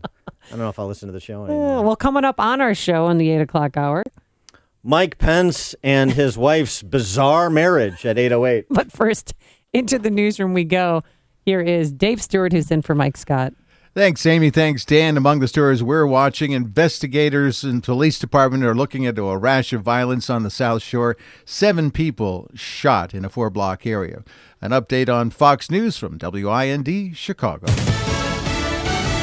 Fox News Radio. I'm Dave Anthony. It's a witch hunt of historic proportion. President Trump again tweeting about the probe into Russian interference during the campaign, adding Mike Flynn, the national security advisor he fired, should ask for immunity. Fox's John Decker live at the White House. The lawyer representing former National Security Advisor Mike Flynn has told the Senate Intelligence Committee he's willing to be interviewed about the Trump campaign's possible ties to Russia in return for immunity from prosecution. Back in September, Flynn made it clear how he felt about people who seek immunity, telling NBC, when you're given immunity, that means you've probably committed a crime. Flynn's attorney says no reasonable person with legal counsel would answer questions without assurances that he would not be prosecuted. President Trump fired Flynn for lying to Vice President Pence about his contacts with Russia's ambassador. Dave? John, Defense Secretary Mattis is in London meeting with his British counterpart, and he says, well, we want to work with Russia. They're working now as a competitor, and Mattis adds he's concerned about Russia's involvement in Afghanistan. We have seen Russian activity vis-a-vis the Taliban. Secretary of State Tillerson's in Brussels for talks, urging our NATO allies to spend more on defense and team up to battle ISIS. And ultimately bring stability to the Middle East. President Trump will sign 2 executive orders today on trade issues. One of them sets up a 90-day study, country by country, product by product, of the causes for our deficits with them. Commerce Secretary Wilbur Ross. The other would deal with trade and customs violations like unfairly sending cheap products here to undercut American companies. Americans did not go on a shopping spree in February. Consumer spending rose just 0.1%, the smallest increase in 6 months. That same report showed an inflation gauge the Federal Reserve monitors closely had prices up more than 2% versus last year. That's the biggest spike up since 2012. Fox News Radio, fair and balanced. Good morning. It's 37 degrees in Chicago at 8:02 on AM 560 The Answer. I'm David Stewart. Cloudy and chilly today. We'll see a high of 43. Chicago police investigating a rash of violence in South Shore. 7 people killed in a 4-block area over the past day. Police say a pregnant woman, Patrice Calvin, was found shot to death in an apartment near 75th Street and Luella Avenue. Several hours later, 4 men were killed in a shooting at a restaurant. And last night, a man and woman died after someone opened fire at the van they were riding in on East 71st Street. The state of Illinois is working with the Simon Wiesenthal Center to expand anti-hate education among state students. State Education Secretary Beth Purvis. Nearly 20 years ago, we became the first state in the country to require that our children to learn about the Holocaust. It's important that we educate our children on these horrific incidents to ensure that they never happen again. Governor Rauner's plan includes strengthening the state's hate crime law and improving new enforcement training for police to properly investigate and prosecute hate crimes. Democrats in Springfield want the state to have its own protections for Internet privacy.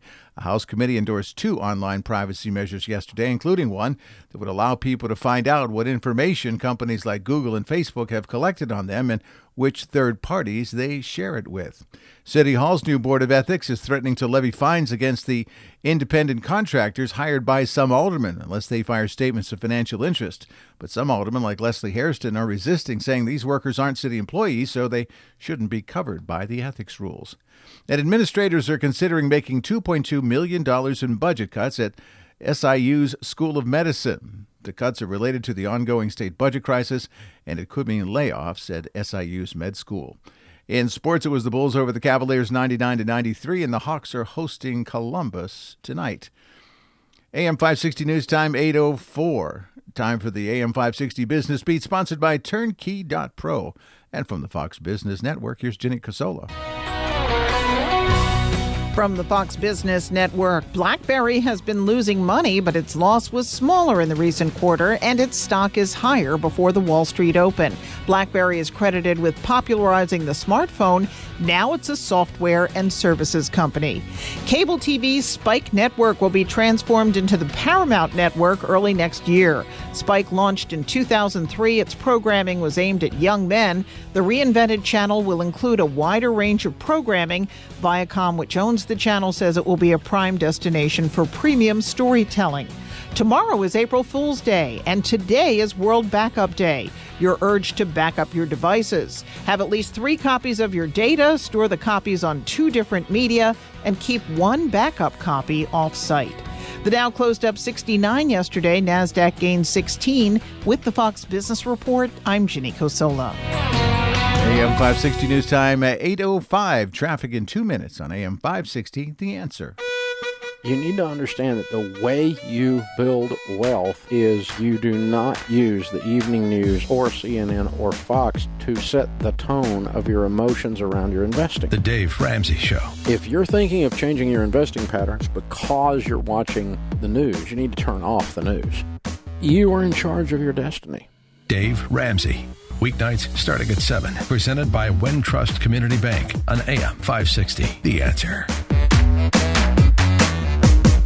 As a small business owner, you make every dollar count. So what could you do with $10? Go to Vistaprint.com today and you'll get 500 high-quality custom business cards for only $9.99. That's less than 2 cents per card. And at Vistaprint, your satisfaction is absolutely guaranteed. So it's never been easier to turn 500 strangers into connections. Just visit Vistaprint.com and use promo code 7171 at checkout. That's Vistaprint.com, promo code 7171. Men, if you're like me, you appreciate the feeling of a smooth, clean shave. But you're tired of paying $32 for new blades. Stop messing around with those generic razors and start shaving with Harry's for half the price. Harry's is so confident in the quality of their blades, they'll send you their most popular shave set, shaving cream, and post-shave balm for free when you cover shipping, a total value of $20.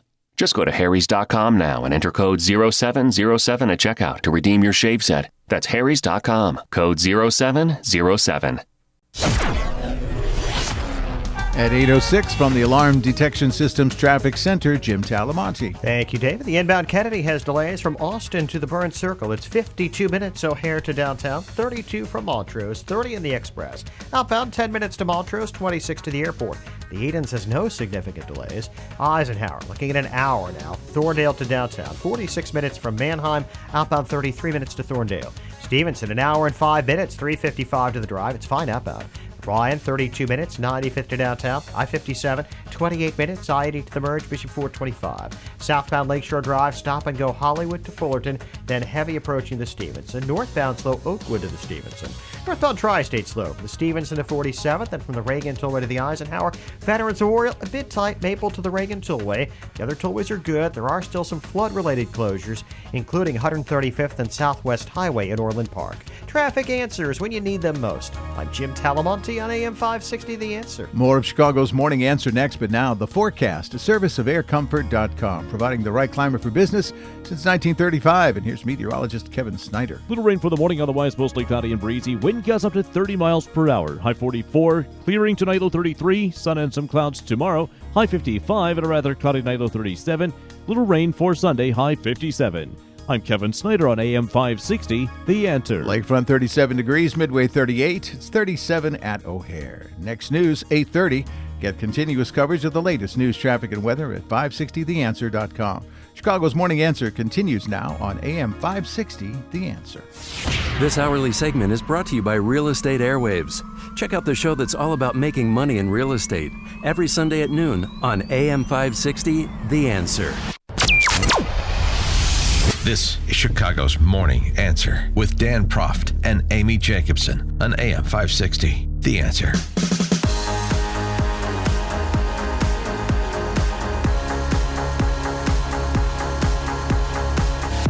Top of the morning. What is up?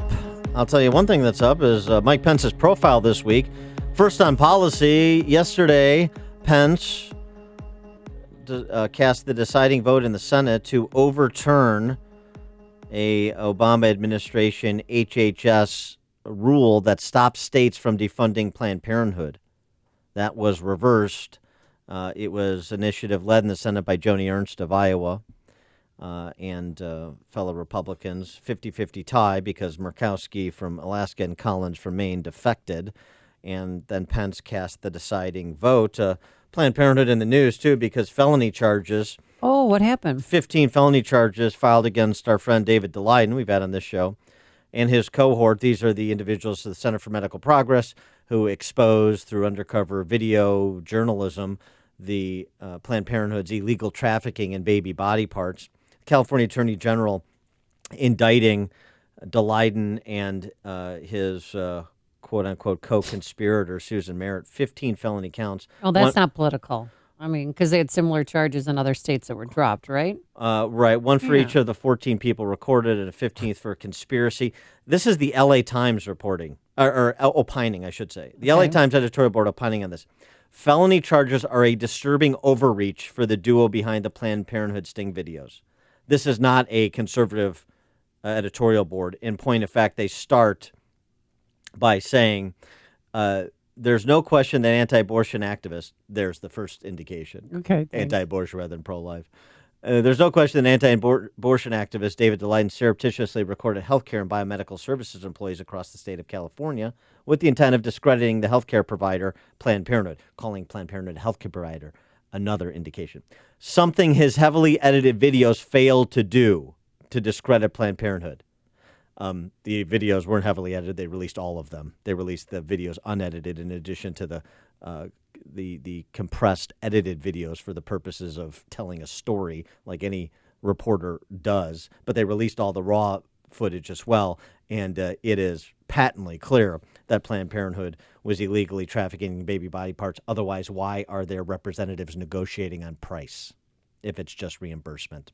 But, okay, nonetheless, the LA Times editorial board goes on to say it is disturbingly aggressive for Attorney General Xavier Becerra to apply this criminal statute to people who are trying to influence a contested issue of public policy. So just on those scores, Pence and Planned Parenthood and that the battle rages against the ghoulish blood merchants at Planned Parenthood, both in terms of funding at the federal level through Obamacare replacement, funding at state levels, and their general political activism, and then their cohorts weaponizing the law to go after people engaged in the public policy process, as the LA Times editorial board suggests.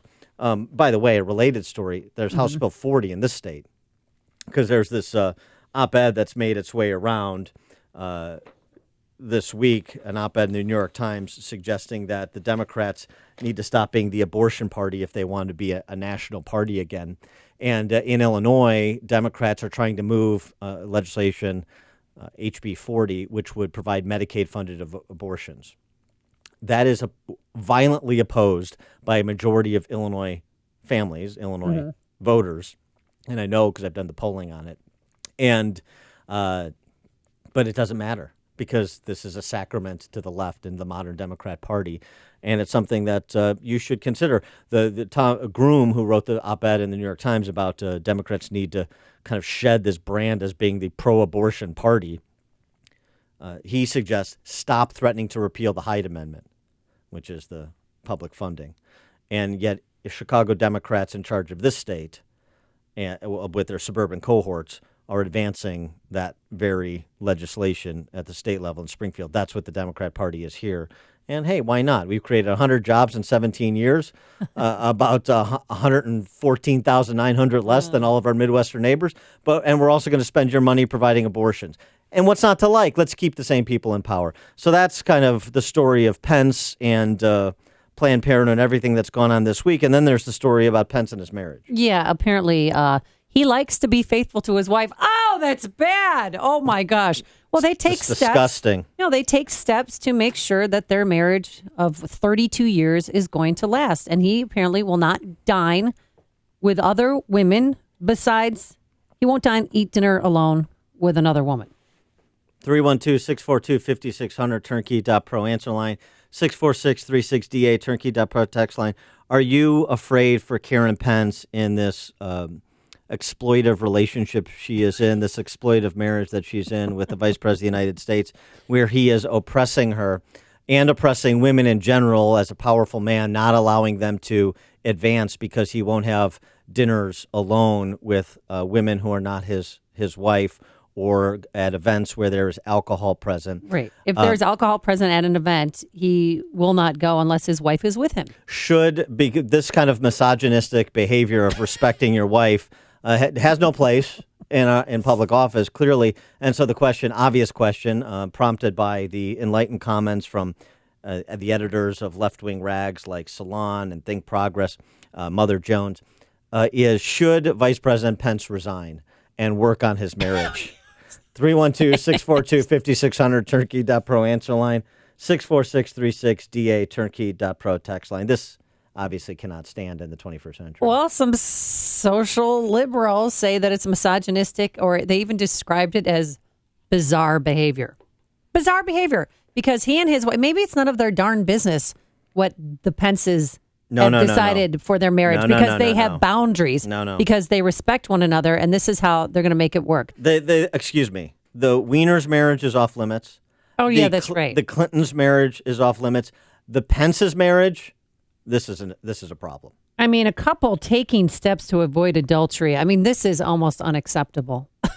And we say this sarcastically. I do, because I'm horrified by this. I mean, there was an article in The Hill in 2002 where he talked about it, that he never eats alone with another woman or attends an event where alcohol is being served unless his wife is there. And he said, quote, if there's alcohol being served and people are being loose, I want to have the best looking brunette in the room standing next to me. And that's his wife. A couple of my favorite tweets in response to this unbelievable controversy manufactured by the Gore Vidal left. Gavin McInnes, who's a libertarian opinion leader, he tweeted, if you think married men can be friends with chicks, tell your wife you're going camping with Elizabeth for a couple days. Also from awesome. Kayla, whose handle is @VixenRogue. Clinton's timeless love story Remember those two crazy kids who met at a law library? In the spring of 71. Oh, I locked eyes. I wanted to touch her, but I knew I couldn't. Just as in love today as they were the first day they met. Yeah. We celebrate his adultery, right? Timeless love story, the Clintons. Wieners, proof love conquers all. Pence's sick, depraved weirdos. I mean, is that it? Is everything that... well, Pence came... is proper, improper, and everything that's improper, proper. That's the 21st century moral compass. Well, how they came up with these rules, which I feel like I'm intruding in their marriage, might not be my business, but he told The Hill in 2002 that he came to D.C. in 1994 when things were going on. There was a lot of adultery going on, including, Bill Clinton, Newt Gingrich, others. The heady days of the early 90s. He made a commitment to his wife. He said, I've lost more elections than I've won. I've seen friends lose their families, and I'd rather lose an election than lose my marriage. Matt Walsh has a good piece in The Blaze on this topic, talking about kind of 6 takeaways. The first, which I really enjoy, our culture knows nothing about marriage. Let's establish something basic. My parents' generation, meaning the baby boomers, couldn't manage to stay married. My generation can't manage to even get married to begin with. Number one. Number two, he writes that in response to some of his musings on this topic, one woman scolded me this morning for having a quote-unquote codependent marriage. I explained to her that marriage is by its nature codependent. That's sort of the whole point. She countered that my attitude is precisely why she isn't married. Shocking, isn't it? Yes, it's really something that this revelation about the Pence's successful 32-year marriage and Mike Pence being the straight arrow that he is a source of not just controversy, but hostile ridicule. Ridicule. It's not like they're saying, oh, he's such a goody two-shoes and kind of having fun with them. This is like they're offended by Mike Pence's fidelity. Right.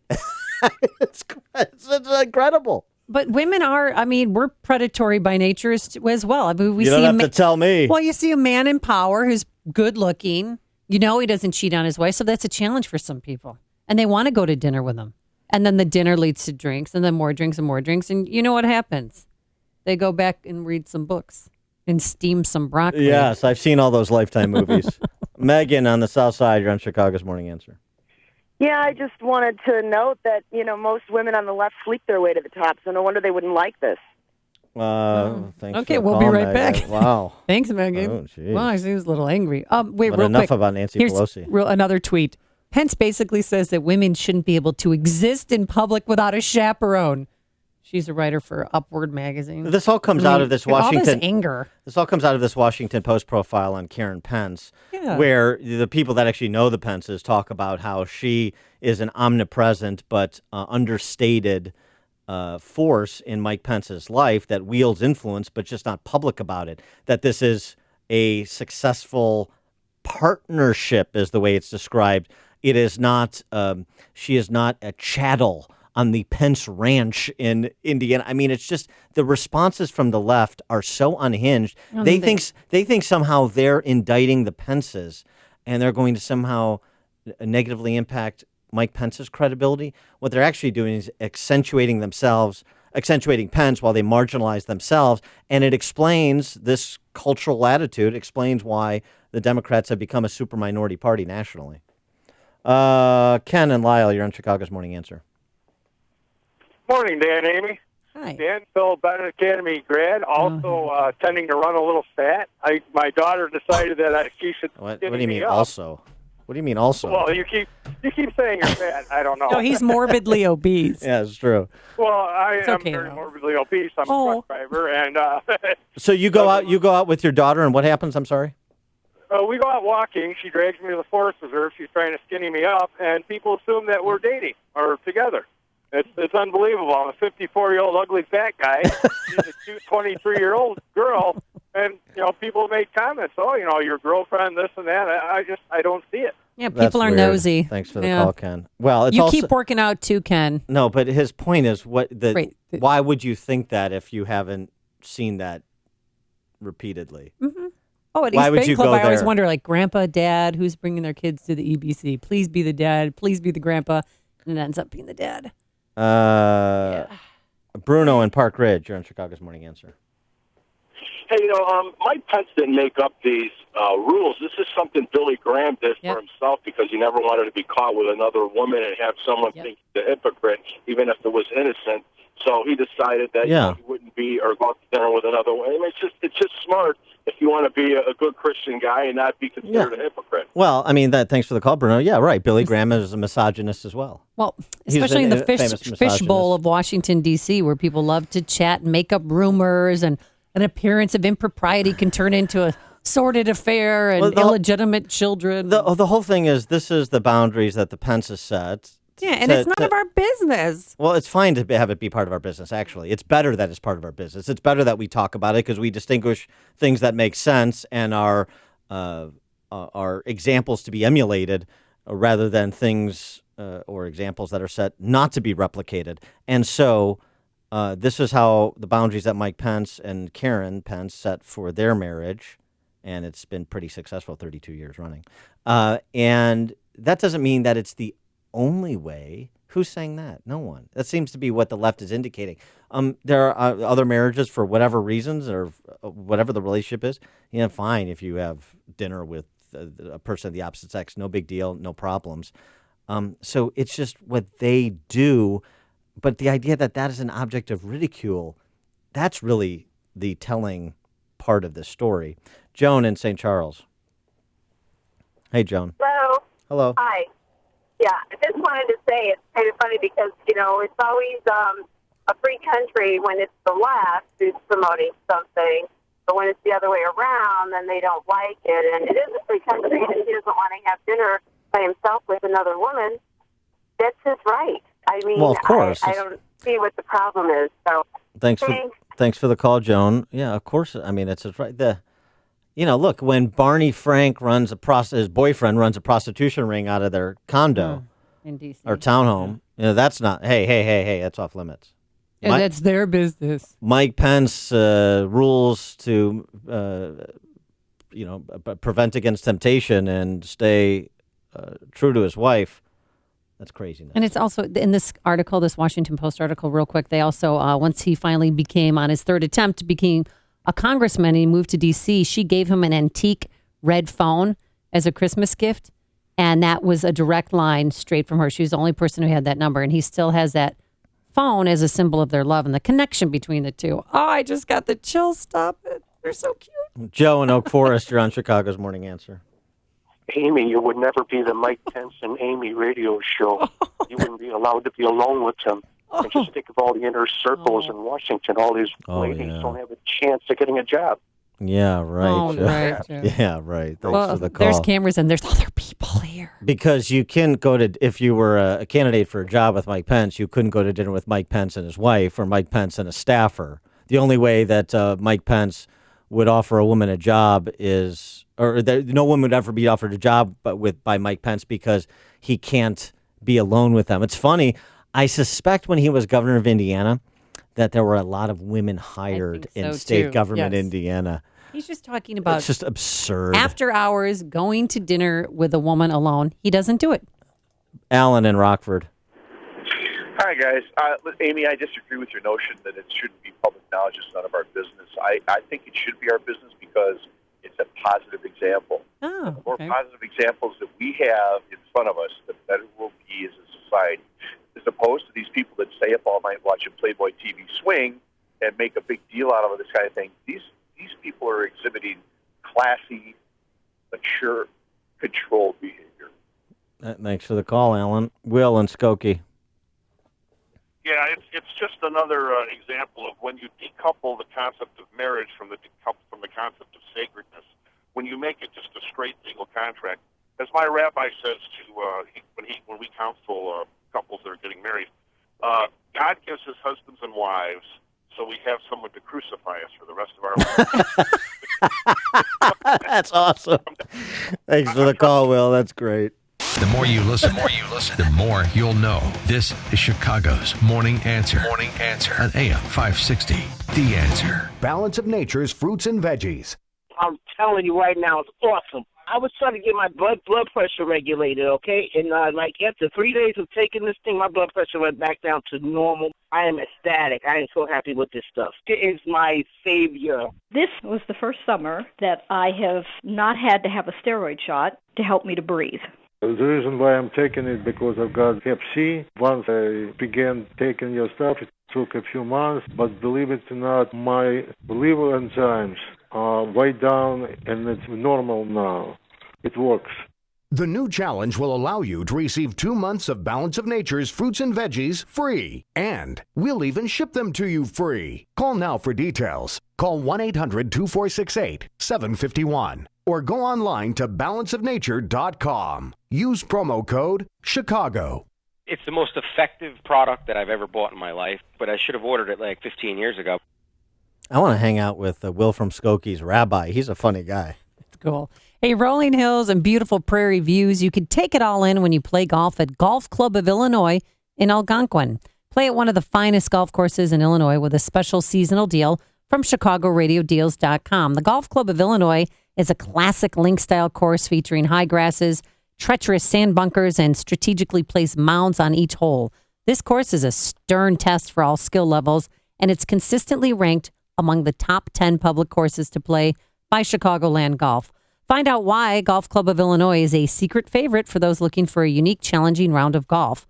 Play with your favorite foursome of golf buddies for only $95. That includes cart, and it's usually almost $200. Or for the dedicated golfer, tee up the preferred player membership, normally $380, but it's only $165, and that includes discounted rates for rounds of golf, cart, and 2 bonus rounds of golf during the 2017 season. For more warm weather deals, just visit ChicagoRadioDeals.com. When you think about spring, what comes to mind? Baseball, tulips, spring cleaning?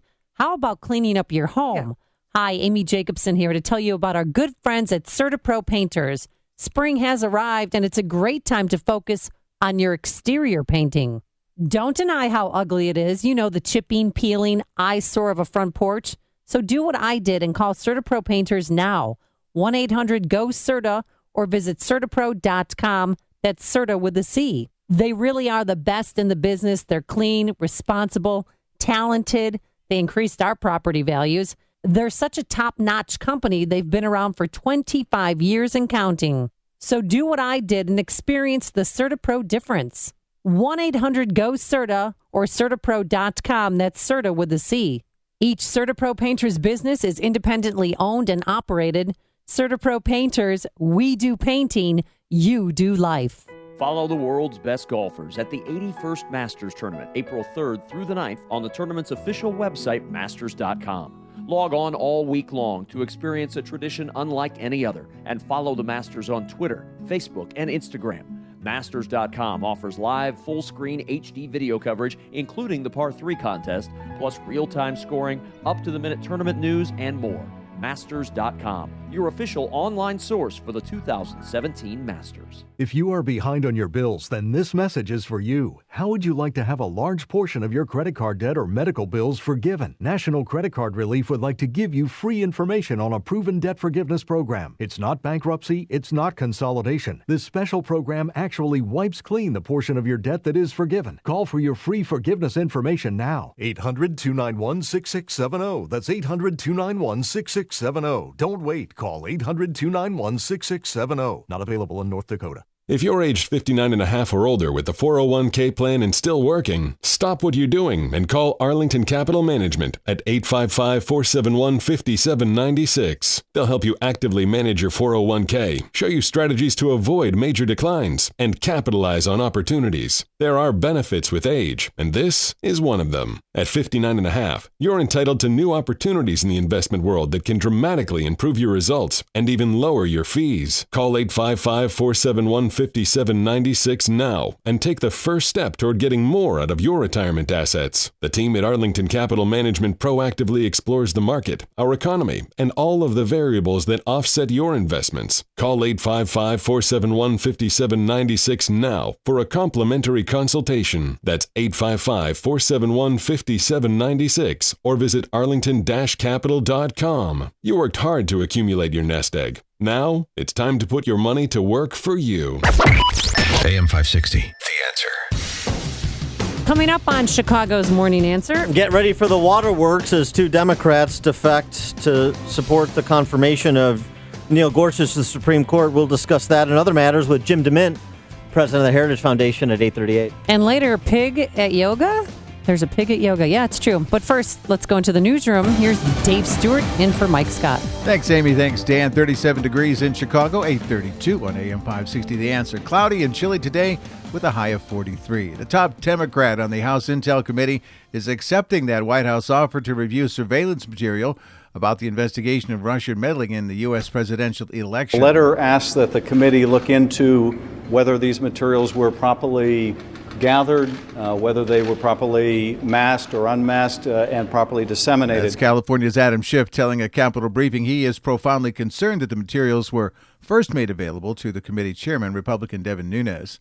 Now that Michael Flynn's seeking immunity in the Russian investigation, his past comments on the subject are coming back to haunt him. Last September, he spoke with Meet the Press about Hillary Clinton's aides who were given immunity to discuss her private email server. Then Flynn said, quote, "When you are given immunity, that means you probably committed a crime." President Trump is defending Flynn, though. Trump wrote on Twitter this morning that the investigation had become a witch hunt and said Flynn should seek immunity. The president's nominee for the Supreme Court is picking up support from Democrats. West Virginia's Joe Manchin and North Carolina's Heidi Heitkamp are the first Democrats to say they will vote to confirm Judge Neil Gorsuch. Chicago police have spent the night investigating a rash of shootings in South Shore. 4 people were shot inside a restaurant in what police say was a gang retaliation. Community activist Andrew Holmes wants someone to come forward. The community is upset, and that's where the community needs to step up at and get the name and fish out the individual that discharged his weapon. Just before that, a pregnant woman, Patrice Calvin, was found shot to death in an apartment near 75th and Luella. And then later last night, a man and woman died after someone opened fire at the van they were riding in on East 71st Street. And one Chicago alderman says ride-sharing cars should have illuminated signs. Alderman Ryan Hopkins is sponsoring an ordinance that would require Uber and Lyft vehicles to have lighted signs visible from 50 feet away. In sports, it was the Bulls over the champion Cavaliers 99-93, and the Hawks are hosting Columbus tonight. News and service of Dove Men Plus Care. Did you hear that 91% of guys who use Dove Men Plus Care antiperspirant recommend it? Dove Men Plus Care user Bobby said that he doesn't know how it works, but it gets the job done. Sounds good, Bobby. Pick up some new Dove Men Plus Care antiperspirant for yourself at your local retailer. AM 560 News Time, 8:34. Traffic in 2 minutes on AM 560, The Answer. Mike Gallagher doesn't understand why Republicans tear each other down. Why do Republicans act this way? Why can't Republicans embrace the power of unity, the ability to legislate and make change and fulfill the campaign promises of the guy who's at the top of the party and seems determined to do what he said he's going to do? The Mike Gallagher Show, weekdays at 9, right before Dennis Prager at 11 on AM 560. The Answer. This hourly segment is brought to you by Papa Nicholas Coffee. Papa Nicholas, great coffee, period. Is your website and marketing strategy helping your business to meet strangers? This is Brandon Wilson, and this is the Distant Horizon Internet Minute. Sometimes I feel like I'm in the twilight zone. Everyone is now familiar with WordPress and Salesforce and Constant Contact, but people are forgetting how to actually be marketers and salespeople. Can you run your business just on the people you already know? Of course not. The purpose of marketing is to meet strangers and to turn them into paying clients. At DistantHorizon.com, we can build any website, no matter how custom. And then we integrate that website with social, CRM, and marketing automation techniques to ensure that your business is constantly introducing itself to new prospects, not just sending templated newsletters to people you already know. We can change the DNA of your business so you take the technical stuff for granted and focus your thoughts on growth. Would you like to rethink your strategy? Well, it's easy, and it starts with a free consultation. Call me, Brandon Wilson, on my cell phone at 773-WEBSITE or visit DistantHorizon.com. That's 773-932-7483 and DistantHorizon.com. At 8:36, from the Alarm Detection Systems Traffic Center, here's Jim Talamonte. Thanks, David. It's all clear on the Edens right now. The Kennedy has delays inbound Central to the Hubbard Tunnel, 57 minutes O'Hare to downtown, 41 from Montrose, 27 on the Express, outbound just 21 minutes to O'Hare. Inbound Eisenhower, traffic hits the brakes between Harlem and the Burn Circle. 54 minutes, Thorndale to downtown, 41 from Manheim, outbound it's now fine. Inbound Stevenson, an hour and 3 minutes, 3:55 to Lakeshore Drive, outbound clear. Bryan, 31 minutes, 95th to downtown. I-57, Bishop Fort both running 25 minutes from I-80 to the merge. Southbound Lakeshore Drive, slow Wilson to North Avenue and 18th to the Stevenson. Northbound, it's cleared up. Northbound Tri-State slow from the Reagan Tollway to the Ike. Other tollways are fine. 8094 westbound, stop and go Torrance to the Tri-State with street sweepers. Traffic answers when you need them most. I'm Jim Talamonte on AM 560, The Answer. And now your forecast, a service of aircomfort.com, providing the right climate for business since 1935. Maybe some rain this morning, but then mostly cloudy, breezy, chilly with a high of 43. Cloudy tonight, 33 for a low. Milder tomorrow, sunshine amid the clouds with a high of 56. Right now, 37 degrees at O'Hare. Next news. You didn't answer the question. Now more of Chicago's morning I answer. want to know now. Are you faithful to your wife? 560, the I've answer. got Rondo. Half-price wing Tuesdays now at B-Dubs. Any size order of traditional wings cost half as much, making Tuesdays twice as good. Buffalo Wild Wings, beer, sports. Valid at participating locations for a limited time. Let freedom ring this afternoon at 2 with Sean Hannity, right before Joe Walsh at 5 on AM 560. The Answer. Good morning, Dan and Amy. So President Trump, as well as Speaker Ryan, both expressed some frustration with the Freedom Caucus. And Trump did it via Twitter with exclamation points. Paul Ryan did it, but with a note of optimism yesterday. I understand the president's frustration. I share frustration. About 90% of our conference is for this bill to repeal and replace Obamacare, and about 10% are not. And that's not enough to pass a bill. We're close. What I am encouraging our members to do is keep talking with each other until we can get the consensus to pass this bill. But it's very understandable that the president is frustrated that we haven't gotten to where we need to go, because this is something we all said we would do. So it seems like there's two things happening simultaneously. One, a source of optimism, that is Judge Neil Gorsuch's nomination to the Supreme Court, particularly buoyed yesterday with the announcement by both Senator Joe Manchin from West Virginia and Senator Heidi Heitkamp from North Dakota, two states that Trump, I believe, won unanimously. I don't think there was a single vote for Hillary Clinton in either one of those states. So those are two Democrats up for re-election in 2018, and they'd like to be re-elected. So they've announced they're going to vote to confirm Neil Gorsuch, which certainly undermines Senate Minority Leader Pagliacci, who will probably be shedding tears today in response to those announcements. That's an area of optimism. That's almost sure to be next Friday a promise made and delivered by Donald Trump. But on Obamacare replacement, this is a source of some concern. And another group that's been targeted on Twitter by Trump for their obstinance on this issue is the Heritage Foundation. And we're pleased to be joined by our friend who's the president of the Heritage Foundation. He is former South Carolina Senator Jim DeMint. Mr. DeMint, thanks for joining us again. Appreciate it. Hey, Dan and Amy, it's great to be back with you. A lot going on in Washington. For the most part, President Trump has got a lot of good things going on, particularly with the Supreme Court, energy now, and Justice Department. But he got some bad advice on this health care bill, and we're trying to help him straighten it out. But what they've got in the House now is nothing like what they promised before the election. Now, just Mark Meadows, who's the chairman of the House Freedom Caucus, suggested that they're just two mandate repeals away from a deal. And so is that your position at the Heritage Foundation as well? If you repeal the essential benefits mandate, if you repeal the community rating mandate, then we could have a deal. Well, those would really get at a lot of the cost drivers, and that's really what we've been talking about. There's a lot in this bill we don't like, but if you're going to do something, at least push down the cost of health insurance, and the original bill didn't do that. What Mark Meadows and the Freedom Caucus is talking about, I mean, they've conceded a lot of points on Medicaid expansion and refundable tax credits and a lot of stuff. But if they can just get out those 2 points, and that's not all the regulations, then we have a chance at lowering the cost of health insurance and beginning to create a more market-based, patient-centered healthcare system.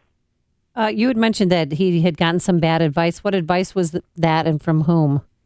Well, we had a bill, and that had been passed through the House and the Senate and sent to Obama, and actually about 18 months ago, just to show what they would do. And the promise was if they had a Republican president, they would send that through the first week after his inauguration. And it was basic repeal. It didn't accomplish everything because you still had to come back and improve the system. But it changed the subject from whether or not we were going to repeal to how we're going to make the system better. So they did a practice run. They promised to do it. But then once President Trump was inaugurated, things got quiet for about 5 or 6 weeks, and then suddenly something came out that was really Obamacare. It conceded national health care in the sense that it left a federal regulated insurance market in place, federally subsidized insurance, and basically continued to push people onto Medicaid as a default insurance plan. And none of that is positive, but we can get by a lot of that if we can just get some of the regulations out that would allow the prices to begin to come down. Now, as someone who understands Capitol Hill very well, serving in the U.S. Senate as you did, how do you see this playing out, and particularly with getting a more aggressive replacement through the U.S. Senate where the margin of error, if you will, is a bit smaller?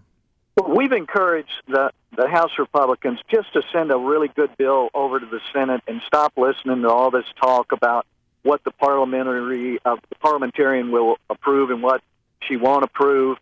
They need to take these things that they promise, like interstate competition and small business health plans and a number of other things, put them in the bill, pass it in the House, send it over to the Senate. Let the Senate figure out all the parliamentarian stuff. And so I think trying to dumb it down in anticipation of what the Senate can and can't do has been a big mistake.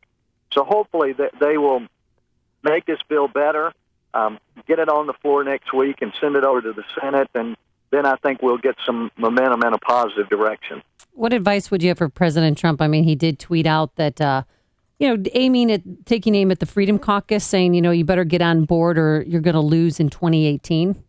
Yeah. Well, conservatives don't bow to that kind of pressure, and unfortunately, some of Trump's biggest supporters in the election are in the Freedom Caucus. Mark Meadows campaigned all over North Carolina for him. It's not a good approach. Intimidation is not going to work. It's not going to work on the Heritage Foundation. And again, I think some bad advice. The only way to make this work is to realize that the House bill is bad. It's not the kind of thing that Trump is used to actually going out and promoting. He sells first-class stuff. And so hopefully we can be a part of the solution. It appears that the House leadership is listening to some of the ideas that are coming from Senator Mike Lee and others. So I'm cautiously optimistic that they can work this out, but they're not going to work it out by trying to intimidate the real patriots in the House, and that's the Freedom Caucus. Those are the folks that are fighting for the things that we all believe in. Should Trump and Speaker Ryan and Senate Majority Leader McConnell be less worried about stalwart conservative reformers and more worried about big government Republicans? I note this story from your outlet, the Daily Signal, dailysignal.com. Appropriators disapprove of Trump budget cuts, where you have Senator John Cornyn from Texas and others essentially balking at some of the spending cuts that Trump has proposed in his kind of budget outline. Well, so everybody's got to agree that we've got to figure out some things to cut or we're going to bankrupt our country. I mean, we're on an unsustainable path. If we can't cut things like funding Planned Parenthood or public broadcasting that we don't have to do at the federal level, if we can't cut those things, how are we going to deal with changing Social Security and Medicare in the future for the next generation so that it actually continues? We've got to make hard decisions, and those who look at a budget like this that are very modest in reducing the increase in spending have to put some things on the table themselves of what do they think should be cut, because we can't keep doing what we're doing. So Republicans have been promising things for years. I'm very disappointed that they would look at a budget like this as is similar to some that they have passed, because we've all been talking about how do you get the budget balanced over the next 10 years. And that's not a very aggressive goal. Wait 10 years to balance the budget. Right. So Republicans need to stop complaining about the people who are standing for the Republican platform and start cajoling those who are really closer to the Democrats than they are Republicans. But if the Freedom Caucus, the Republicans, don't fall in line for appeal and replace of Obamacare, how's it going to be when they go to the tax reform? That's the real problem. If they can't figure out Obamacare, where they already had a plan, they'd already voted on it and made a clear promise to Americans, if they can't put that through, then I don't know how they're going to deal with something that's more complex and much even more politically volatile on tax reform. So they can't make the same mistake on tax reform that they just put something out, surprise everybody, and they don't do any negotiations in advance. So this is just a bad signal. For the most part, the Trump administration has had a great start with the things that they can control. But Congress has been very slow. The Senate needs to work longer hours to get a lot of these nominations confirmed. So Congress needs to get itself in gear and stop complaining about the conservatives who want to keep the promises that they all made at last year's election. And on that positive side of the ledger, the other big news this week was the executive orders to advance energy independence and end the war on fossil fuels in America. Gosh, very, very encouraging. It's one of the best opportunities we have as a country to lower the price of energy, to increase tax revenues that'll help deal with our deficit. And if we begin to export, particularly compressed natural gas, I mean, we could put Russia out of business if we wanted to, because our European allies are so dependent on Russia for energy. So it would solve a whole lot of problems, and so the administration is definitely moving in a very positive direction there. Again, as somebody who served in the Senate, with the Senate Intel Committee convening yesterday to take up all of this Russian intrigue, what's your sense of where this story goes based on what we understand to be true at this juncture?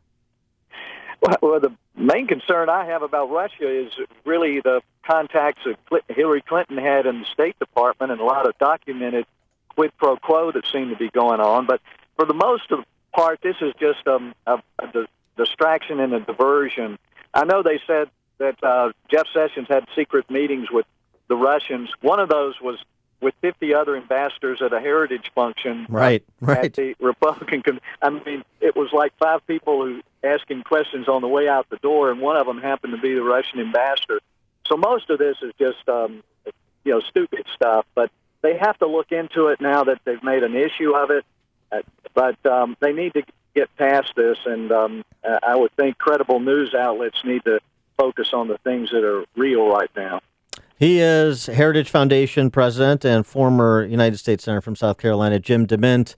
Jim, thanks as always for joining us. Appreciate your time. Well, thank you both, and hello to the Windy City.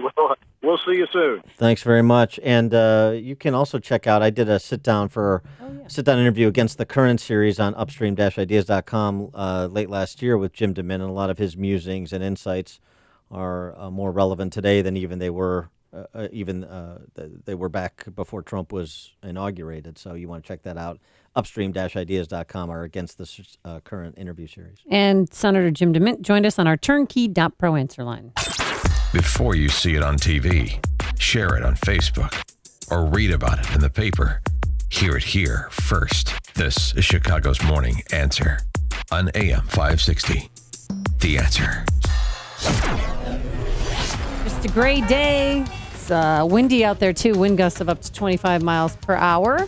A high today of 44 degrees, and weekend looks pretty good. Tomorrow's going to be a great day because we're going to see the sun. Finally, it's been such a long time. We've missed you, sun. High of 55 degrees, and then Sunday, it's going to start off partly sunny skies, a high of 57, but showers roll in here late in the afternoon, early evening. Let's get into our Alarm Detection Systems Traffic Center. How's the inbound Kennedy doing, Jim Telemonte? Thanks, Amy. As you might expect, we'll start with the inbound Kennedy. It happens to be a travel time of 57 minutes. O'Hare to downtown hasn't really settled down much in the last half hour. The delays are from Central to the Hubbard Tunnel. It's 39 minutes from Montrose, 26 in the Express, so big savings there. Outbound, just a 1-minute slowdown from Foster to Sayre. Eden's fine. Eisenhower, 47 minutes. Thorndale to the post office. That's much improved. The outbound side's delay-free. Stevenson, still an hour. 3:55 to Lakeshore Drive. Outbound, it's 5. The Ryan is 30 minutes. 95th to downtown. Southbound Lakeshore Drive, slow Wilson to North Avenue and 18th to the Stevenson. Northbound, it's cleared up.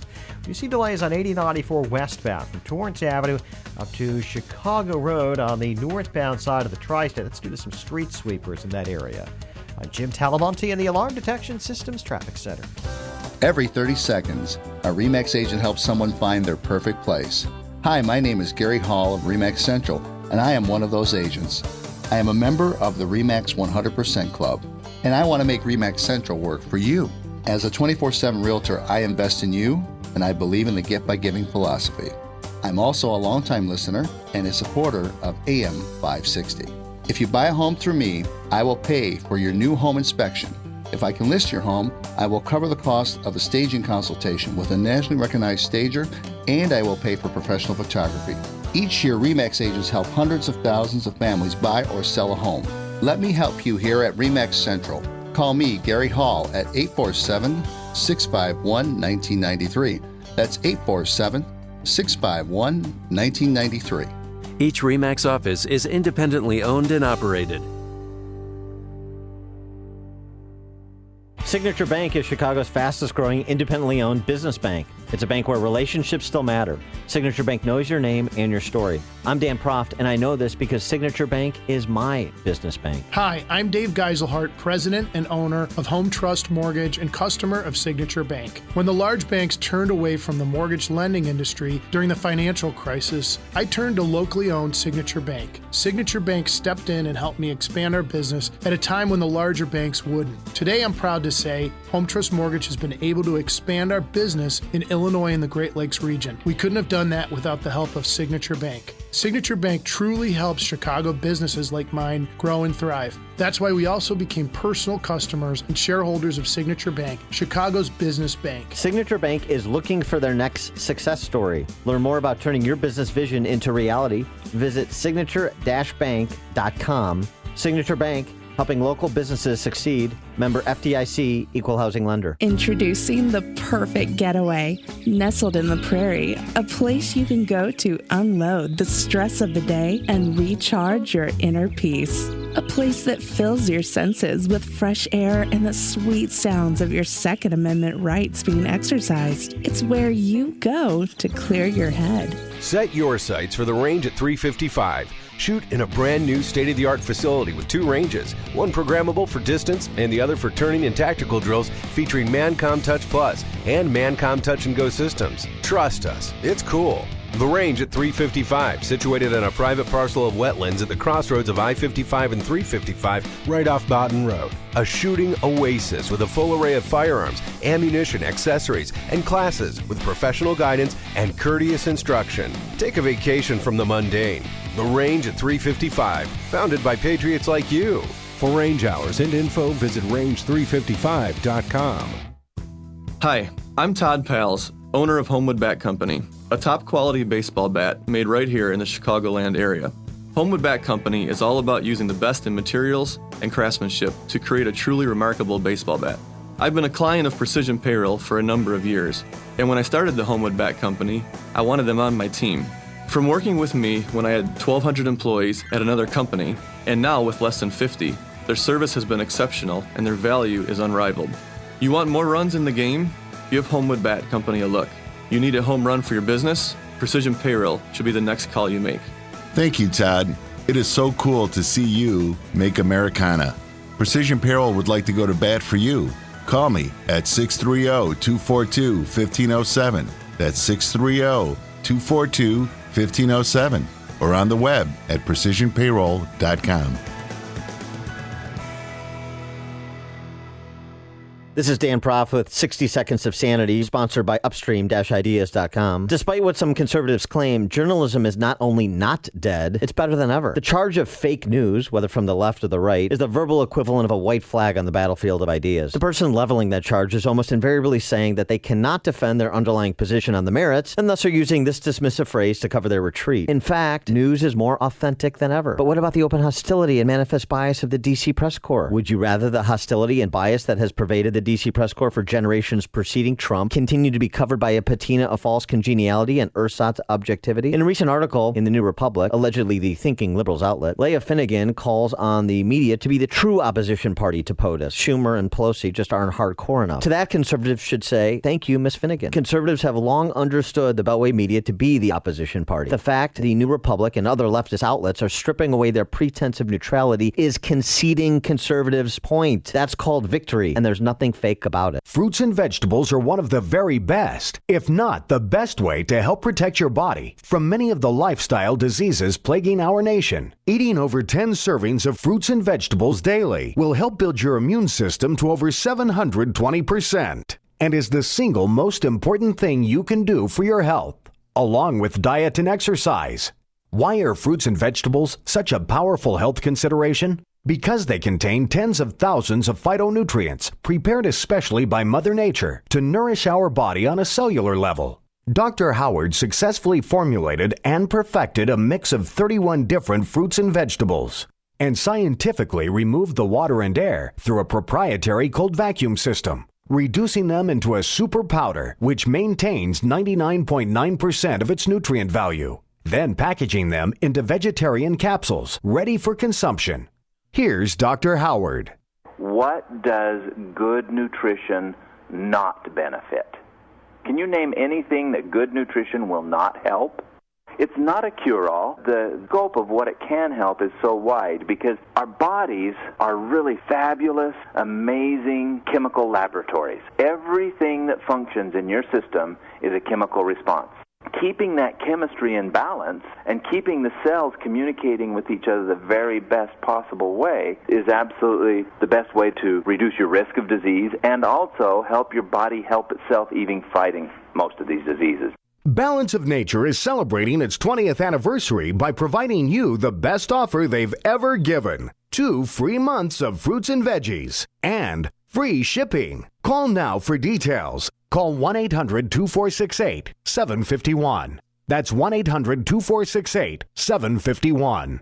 Or go online to balanceofnature.com. Use promo code Chicago. AM 560, The Answer.